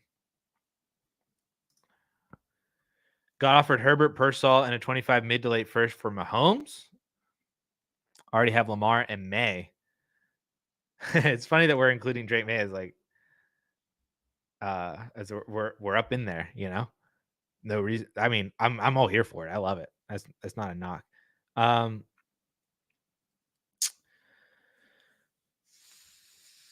I still want Mahomes. If you're competing, I want Mahomes still. If you're rebuilding, I understand it slightly more, but I think I'd rather just have Mahomes still, even though he's not really producing or anything like that, and now he's become a very hot commodity to sell off of. Um, I think I'd rather still have Mahomes than this. What would you add to JJ McCarthy to acquire Trevor Lawrence? I would rather not. uh, honestly, I'd rather have JJ McCarthy than Trevor Lawrence right now. So I would not add to JJ to acquire T Law, even if it has the stack implications and everything like that. Should I start Andrews or pick up a tight end in free agency? I would start Andrews over all these guys. Yeah, give me Andrews. And would you trade a 25 first for Odunze? If it's mid to late, I would. Yes, mid to late. Nobody's talking about how Justin Fields playing more than 50% of snaps makes Pittsburgh give up a 4th round pick instead of a 6th. There we go. Also, no one's talking about that Justin Fields is also not good. Oh, hey. There it is. Appreciate you, Kevin. Except for at a huge premium like this one, he wants me to give up BTJ for Darnold or BTJ. Yeah, see, I'd rather just have BTJ in both those. Benjamin, I'm figuring out that your league values players really weird. The more and more that we talk about trade possibilities, it's weird. Your league values players weird.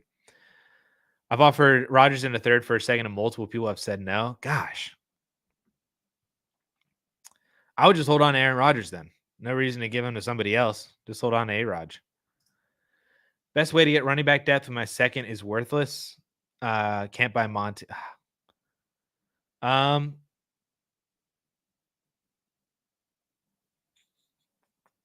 You probably the best way then is to do like a 2-for-1 in some regards. Like, can you break down Devontae Adams into some player and a running back? I think is this the league that you said is hard to trade in, especially hard to trade. Well, this is the PPR league, so it's not the one that completely devalues wide receivers for running backs. But yeah, it's probably in that regard, it's probably a trade down option from somebody else, or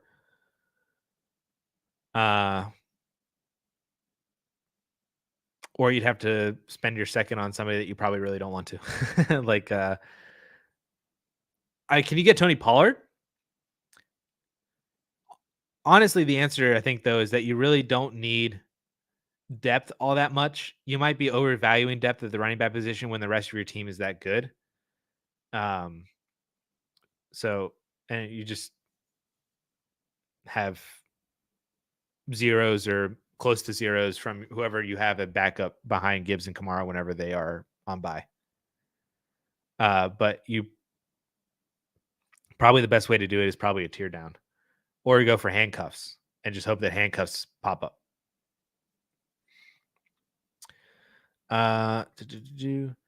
Is there a reason to start seeking trading away Kamara, or is it too early to worry? I think it's too early. I think it's too early to worry, and B, I think everybody else is worried, so that you're not going to get the value for Alvin Kamara. And especially, so if you're a contender, I kind of mentioned this earlier. If you're a contender that has Alvin Kamara, there's no reason to sell him right now because other contenders probably don't want Kamara and they don't want to trade you better running backs for him. And if you're a rebuilder who has Alvin Kamara, now is not the time to trade Alvin Kamara because his value is depressed from lack of production. So you're kind of stuck with Kamara because you're not producing, which is the downfall of having these older players, is that their value hinges entirely on production. So when they're not producing, you're kind of stuck with them. So that's where we're at with Kamara right now. You're just waiting. Trade Jamar for McLaurin and Dobbins. Nope. Jamar Chase. Easy. JT's out. Nathan's in running back hell. Who do we start in PPR? Chandler. I don't know if Aaron Jones is playing. Goodson, Vidal, or pick up Ray Davis, Justice Hill, Sean Tucker. I would go. I'm surprised that Ray Davis and Sean Tucker are still on waivers. I would pick up Ray Davis over. No, almost said it. I'd pick up Ray Davis over Kamani Vidal, and I would play. If Aaron Jones is out, the easy answer is Chandler, and then Goodson is a solid start. And then I'd pick up Ray Davis over Kamani Vidal. I don't understand why everybody just all of a sudden loves Kamani Vidal so much, outside of scoring one long touchdown. Sean Tucker should also be rostered over Kamani Vidal. Leggett or Dobbs this week? I'll go with Dobbs. As a rebuilder, should I possibly target Chase Brown? No. Sorry, I'm kind of going through these quickly because it's 150. But also, some of these answers are pretty easy. I'm a rebuilder. When is the best time to sell high on Josh Allen if Caleb Williams is my backup? The best time to do it is when he produces. I don't know if you need to sell Josh Allen because you're rebuilding. Caleb might be more expendable than Josh Allen. So there is that. But the best time to sell Josh Allen would be when he is lighting up the box scores with Amari Cooper now at quarterback. No, Amari Cooper now at wide receiver and Josh Allen. Brain. This is what happens when I go live for. Oh no. My camera got too hot. My camera overheated. I've never had this happen before. What the heck? It was not internet, man. It's my camera. I've literally never had this issue with my camera before. Let me see if I turn it off.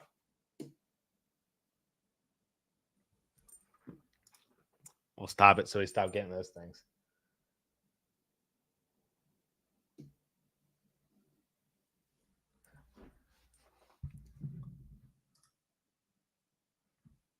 Huh?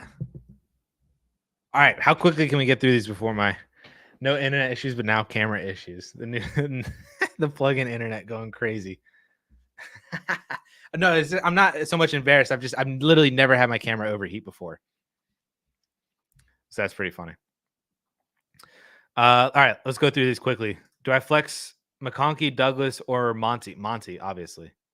Always David Montgomery. Even in a bad matchup, Monty. Any buy low quarterbacks worth targeting in a one quarterback league? Drake May would be one. If you could buy, I don't even know who else to buy low on. Penix, Tua, maybe. Russell Wilson. Russell Wilson could be a good one. Yeah, the quarterback position is I think actually the values of the quarterback position are really good. So it's hard to identify buy lows. McCarthy might be a good one too. If I send you a link to my sleeper team, would you be able to look at it and suggest trade targets for a quarterback, tight end, and quarterback are my weakest spots with Fields now potentially being benched long term? Yeah, if you want to DM me on Twitter or anything like that, or even send a screenshot of it, we could take a look, see what we got. Was offered Amon-Ra and James Conner, but would have to give up Derrick Henry and Jameson Williams. I was thinking no, but it's, in Dynasty, this is an easy Amon-Ra. But in redraft, now, even in redraft, I would still do it because Derrick Henry and Amon-Ra St. Brown Derrick Henry's killing it, but Amon-Ra is still great. And I think James Conner is just that much better than Jameson Williams. So I would do this in both Dynasty or redraft. This is a smash in Dynasty if it is. But I would still do it in redraft. Booty or Pierre Strong? Ick.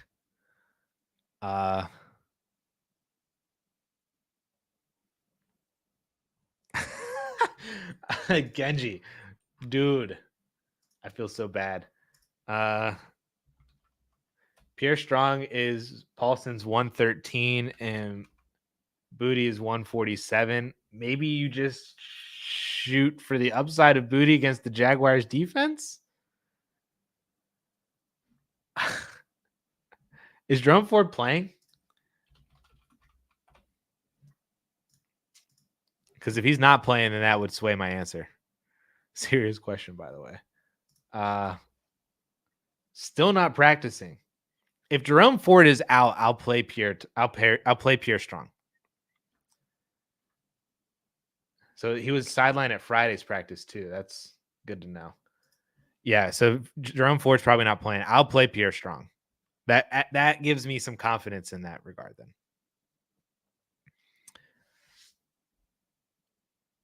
I don't think Chubb's going to play a whole lot, and I think Pierre Strong could do well maybe in the receiving game too. Better than Kayshon Boutte is just hopeful, like long touchdown or something. Do you think Puka in a late first is an overpay for what should be the 2025 101? Yes, I do. Because you're risking that it's the 101, which I'm not saying, like, even if the odds are great, there's still maybe a risk that it's not the 101. But I would rather have Puka than any rookie wide receiver in next year's class. And I'd rather have Puka than Genty, especially if you're adding a late first onto that. So yes, that's definitely an overpay. Need an RB2, a wide receiver 2, and a flex. So we're starting T. Higgins. There's your wide receiver 2. Easy. Done. Jacoby Myers and Tracy would be the easy answer. Singletary was out.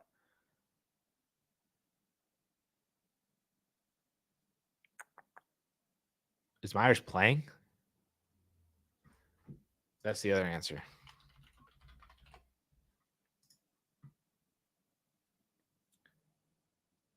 Probably not. Okay, good. So Myers probably isn't playing. So yeah, then you're probably playing Xavier Worthy then. Worthy, Higgins, and Tracy. And if Singletary plays, I'd probably then maybe flex over to Rashad White. But I'd probably still stick with Tracy. What are you doing in Dynasty with the Bucks backfield going forward? Bucky Irving's phenomenal. Sean Tucker's a really good stash. I've been selling Rashad White since the end of last season, so that's what we're doing. My Twitter says this one right there. I'm pointing at the screen like you could see me pointing, but at Amaze Hayes down here in the corner.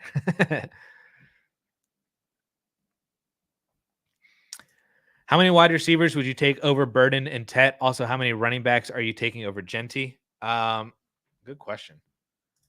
I would take, so I'm just pulling up.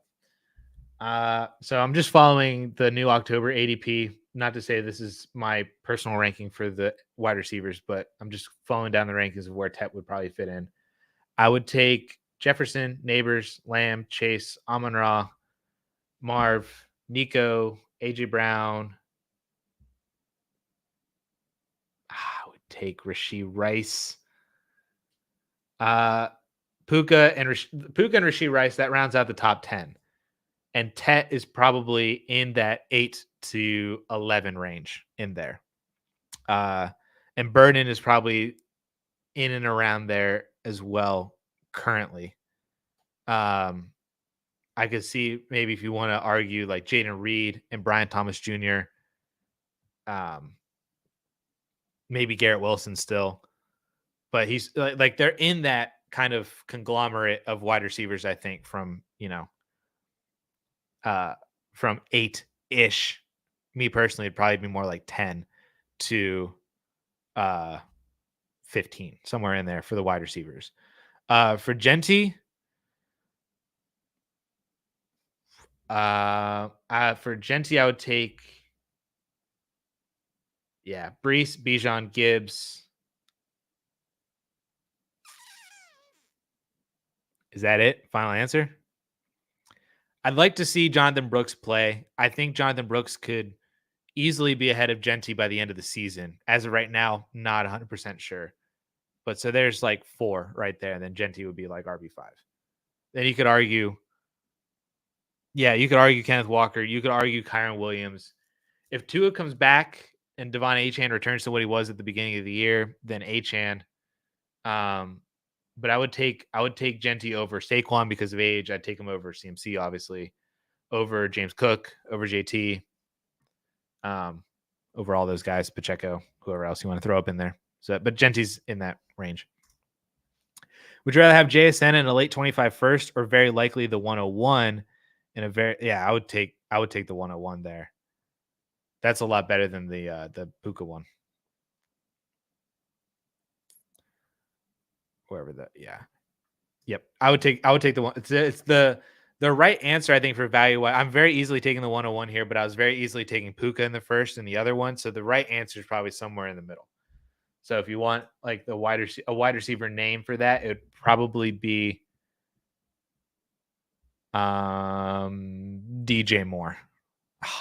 Camera. We got a little bit in there.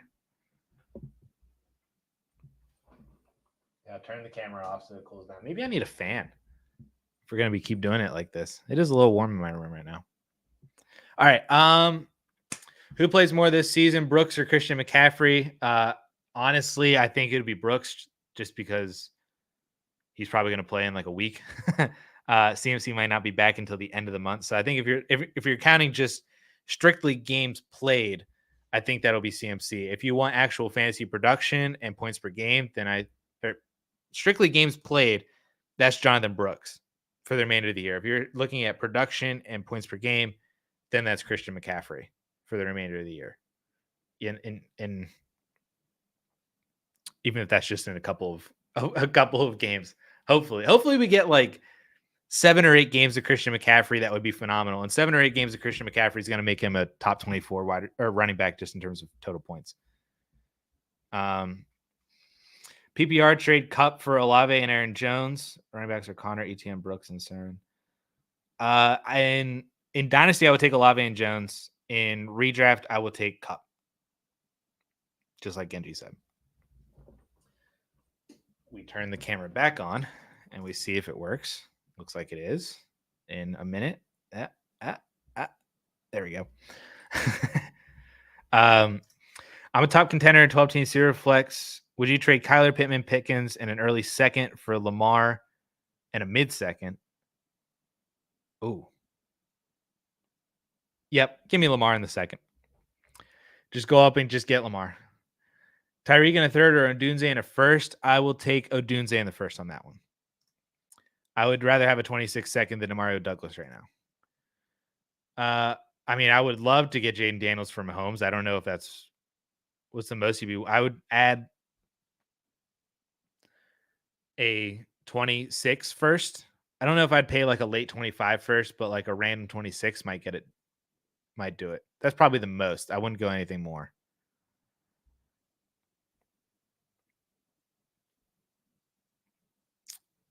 And yes, that's why Genji said exactly what I was thinking in my head. That it should be Tyreek in a first for Odunze in a third. Honestly, it should be more like Tyreek in a first for Odunze in a second. But yeah, because the first is with Odunze, you need to. Olave on the verge of falling out of the top 20 dynasty wide receivers was not on your bingo card. He's already out of the top 20, in my opinion. And that was on my bingo card prior to the year. I'm not happy that I was right, but I was right. Just traded Madison and Odunze for Waddle in redraft. Oh, in redraft, I like that a lot because then you get the upside for Tua coming back. So yeah, I love that a lot. How many seconds will get me my mid first back? Probably like 3. Maybe you could get it done with 2 if they're both kind of early, or one looks like really, really early. But I would say minimum it's like 3 for sure. And yeah, Genji said maybe 5. Yeah, it's got to be it's got to be a good handful. Trade Kyler Murray, David Montgomery, and Christian Kirk for Jordan Alice and Kenneth Walker. Is that Jordan Addison or is it Jordan Love? I'm trying to think. What would autocorrect think that I'm saying if I say Love or say Addison? Jordan Love. Okay. Redraft, I would take Love and Kenneth Walker there too. Walker and Monty feel kind of similar, but Kyler and Christian Kirk just go up to get Jordan Love. I think it's totally fine. I love that. Yep, give me Love and Walker. What would you say is a fair price for B-Rob and Dynasty with CMC coming back? I will lose Mason out of my lineup. The owner is asking for a first plus multiple assets. Not interested in flex players though. It was around in my head. It's like a late first. Like it's him and David Montgomery kind of ride that gap of like being a first and second, but it's like a first and something. I don't know what the multiple assets would be, or if it's just like one okay asset. But that's probably it's in there. I'm willing to pay a first plus for Robinson, but it depends on what the plus is.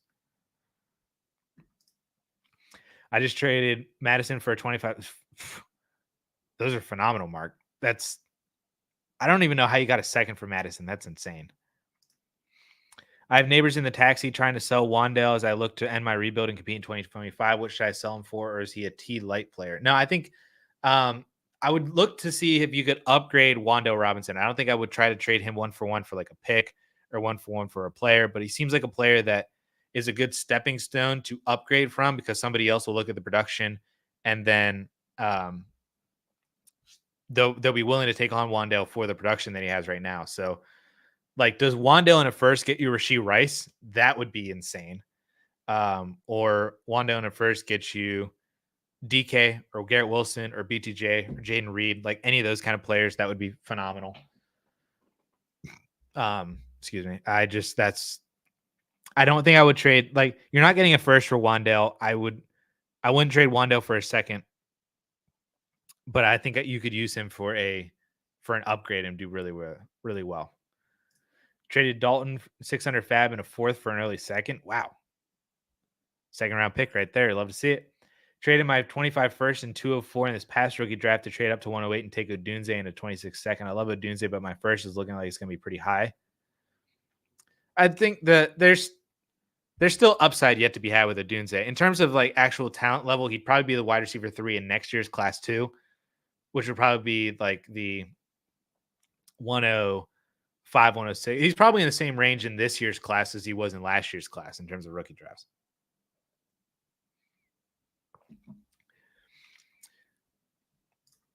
Whereas Cook and B-Rob rank as dynasty asset for running backs. Cook's an RB1. Robinson is like just outside of it as a top 15 guy. That's probably where they both sit right now. That's probably where they're at in KTC. KTC is B-Rob as RB16. I don't agree with that. I'd have him ahead of Kamara. And maybe probably ahead of Pacheco too. But Cook is RB9. Yeah, that's fine, because he's ahead of CMC and Derrick Henry and Brooks and Monty. He's in there. Maybe Cook is top 10, but top 12 for sure. No, I don't like James Cook, but I feel like just out of necessity, he has to be there. Because he's producing all right. He's younger, and everybody else behind him sucks or is old. So I feel like he just has to be in there out of necessity rather than anything in terms of me actually liking him. I just traded McCarthy for Keon Coleman in a mid first. I'd probably rather have McCarthy, maybe. Depending on where that first actually ends up. I'd probably rather have McCarthy. Thoughts on Marvin Harrison rest of season in a redraft? He's probably like a high upside. Like he's probably like a top 25 guy that is probably going to have a good, like he's probably Jordan Addison for the remainder of the year. That's probably what he at. Like you're just hoping that he comes back from injury, obviously from the concussion, and then he could just, on the volume that he should be getting, can be good, but that offense isn't really clicking, and so he's just kind of like, I think you just need to have him as like a a high end wide receiver 3, low end wide receiver 2 as kind of just like this guy that could score you a lot of points one week, but then also kind of disappear the next. So he's just kind of there.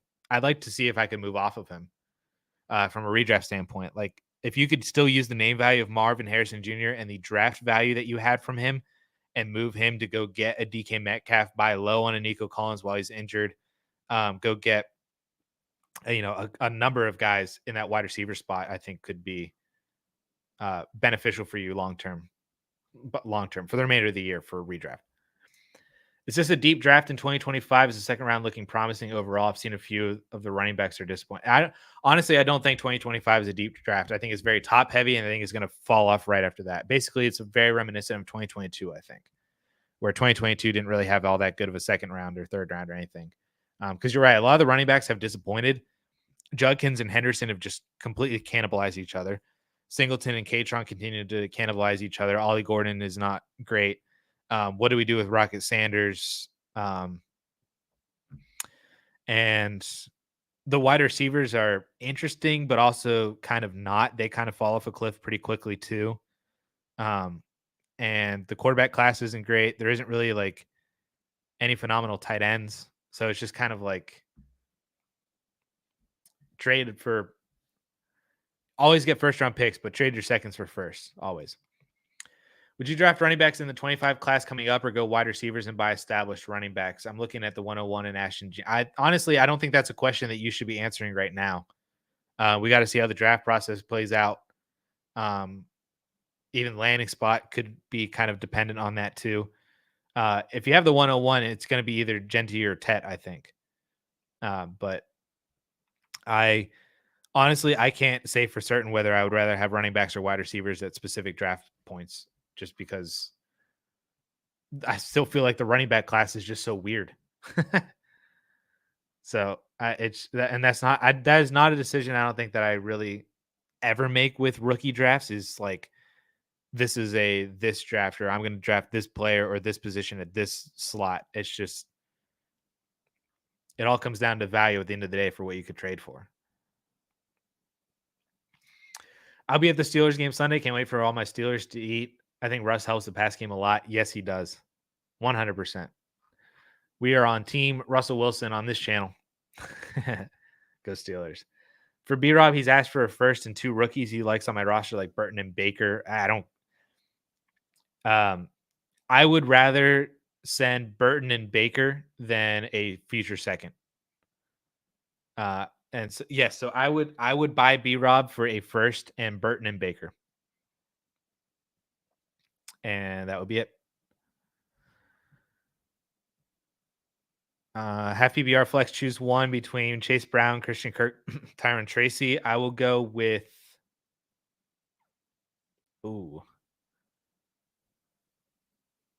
if Singletary is out, Tracy's the easy answer. If Singletary's in, I think I'd lean Chase Brown. Oh, Chase Brown gets not the greatest matchup though. John Paulson has Chase Brown at flex 47. He's got Tracy at flex 25. I think that's assuming that Singletary is out. And Christian Kirk is flex 74. So yeah, so he would go Tracy, Brown, Kirk. I think if Singletary plays, I'd rather have Chase Brown in, but it's close. Redraft Debo rest of season. I'd rather have him than Marvin Harrison Jr. personally. So kind of the same thing that I was saying about Marv, just a little bit more confidence in him because we've seen him do it before, but just because of the nature of the Niners offense, it might not be his week every single week. So, but I would rather have Debo than Marv. Should I trade JT for Monty in redraft? Yeah, I'll take Monty because I think JT's injury is going to be still a couple more weeks. So you get a couple more weeks of Monty. He's posted his bye week as well. So give me Monty. You already mentioned Tyler Warren, so I tweeted out during that game that he's tight end 1 for 2025. And you already know that his speed score is going to be like 120. He's going to measure in at like 6'4", 230 pounds or 40 pounds, and he's going to run like a 4.43. So you already know. Yeah, 6'4", 230 or whatever is probably kind of low. Dude's Taysom Hill, but way better. What does ESPN have? ESPN has him at 6'6", 250. Oh my God. I don't think he looks that big on TV. I don't think he's 6'6", 250. But he's big. and you already know he's going to run, like I said, he's going to run a mid to low 4.4 at that, just because that's what Penn State players do at the combine. As a contender, is trading for Brooks a good idea? I think trading for Brooks is always a good idea. So yeah, I've been in favor of paying a late 25 first for Jonathan Brooks, because I don't think you're going to get any asset or any rookie in next year's class that's even remotely as good as Jonathan Brooks with that late first. So either BTJ in a first for Reed and Higgins, or BTJ in a second for DJ Moore and Metcalf. Ooh. Oh man.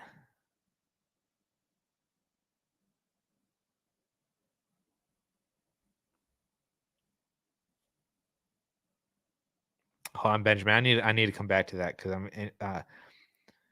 I'll still take Rome in the first here. Camera. We're almost there. I'm just going to rapid fire through these next questions. And Benjamin, I'm coming back to you, and then I'm going to turn the camera on. I'm going to do the outro, and we're out of here. Do you prefer May or Richardson? I prefer Drake May. If you can get anything on top of May by selling Richardson, that's an easy yes. Put it in ice.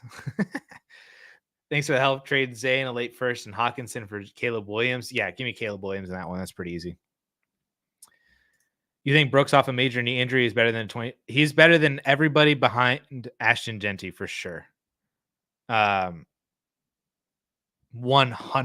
He's better than everybody in the class except for Ashton Genty. And all right, so back to Benjamin. Which one of these do we want to do? Because I want to do both of them. But is it better to pay the first or the second?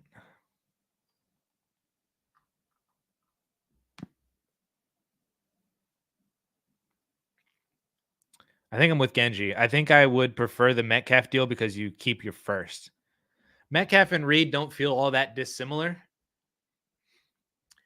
But would you rather pay a first for Higgins or a second for DJ Moore? I think I'd rather pay a second for DJ Moore and then keep your first round pick. So yeah, I think I would trade.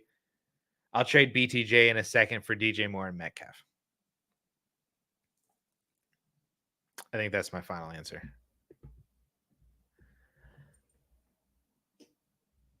I'm here for the Metcalf 30 bomb this week. He's going to cry to Ryan Grubb for throwing it past the sticks, and we'll be good. All right.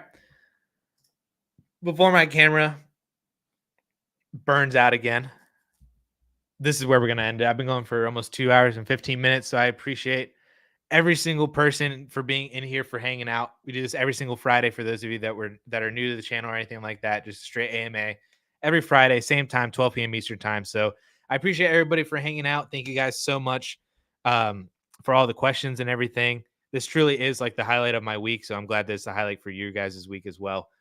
So I appreciate everybody for hanging out. I hope you have a fantastic rest of your Friday. I hope you have a fantastic weekend as well. I think it's going to be like 70 degrees here in PA. So if it's nice for you guys, enjoy the weather while we still have it too. And then enjoy your Saturday football for college. Enjoy your Sunday football for the NFL. Hope you guys win all of your matchups that you want to win. Hope you guys lose all your matchups that you want to lose if you're rebuilding. And that will be it. So appreciate everybody. If I didn't answer any questions, or if you have any follow-up questions, drop them in the comment section of the replay of this, just like it's a normal YouTube comment on any other video. And I answer all the comments on YouTube anyway, so we can go through more in depth and stuff off stream, and I can try to help you guys in that regard. But until then, until next week, same time, 12 p.m. Eastern time, I appreciate everybody. Have a great weekend. Peace.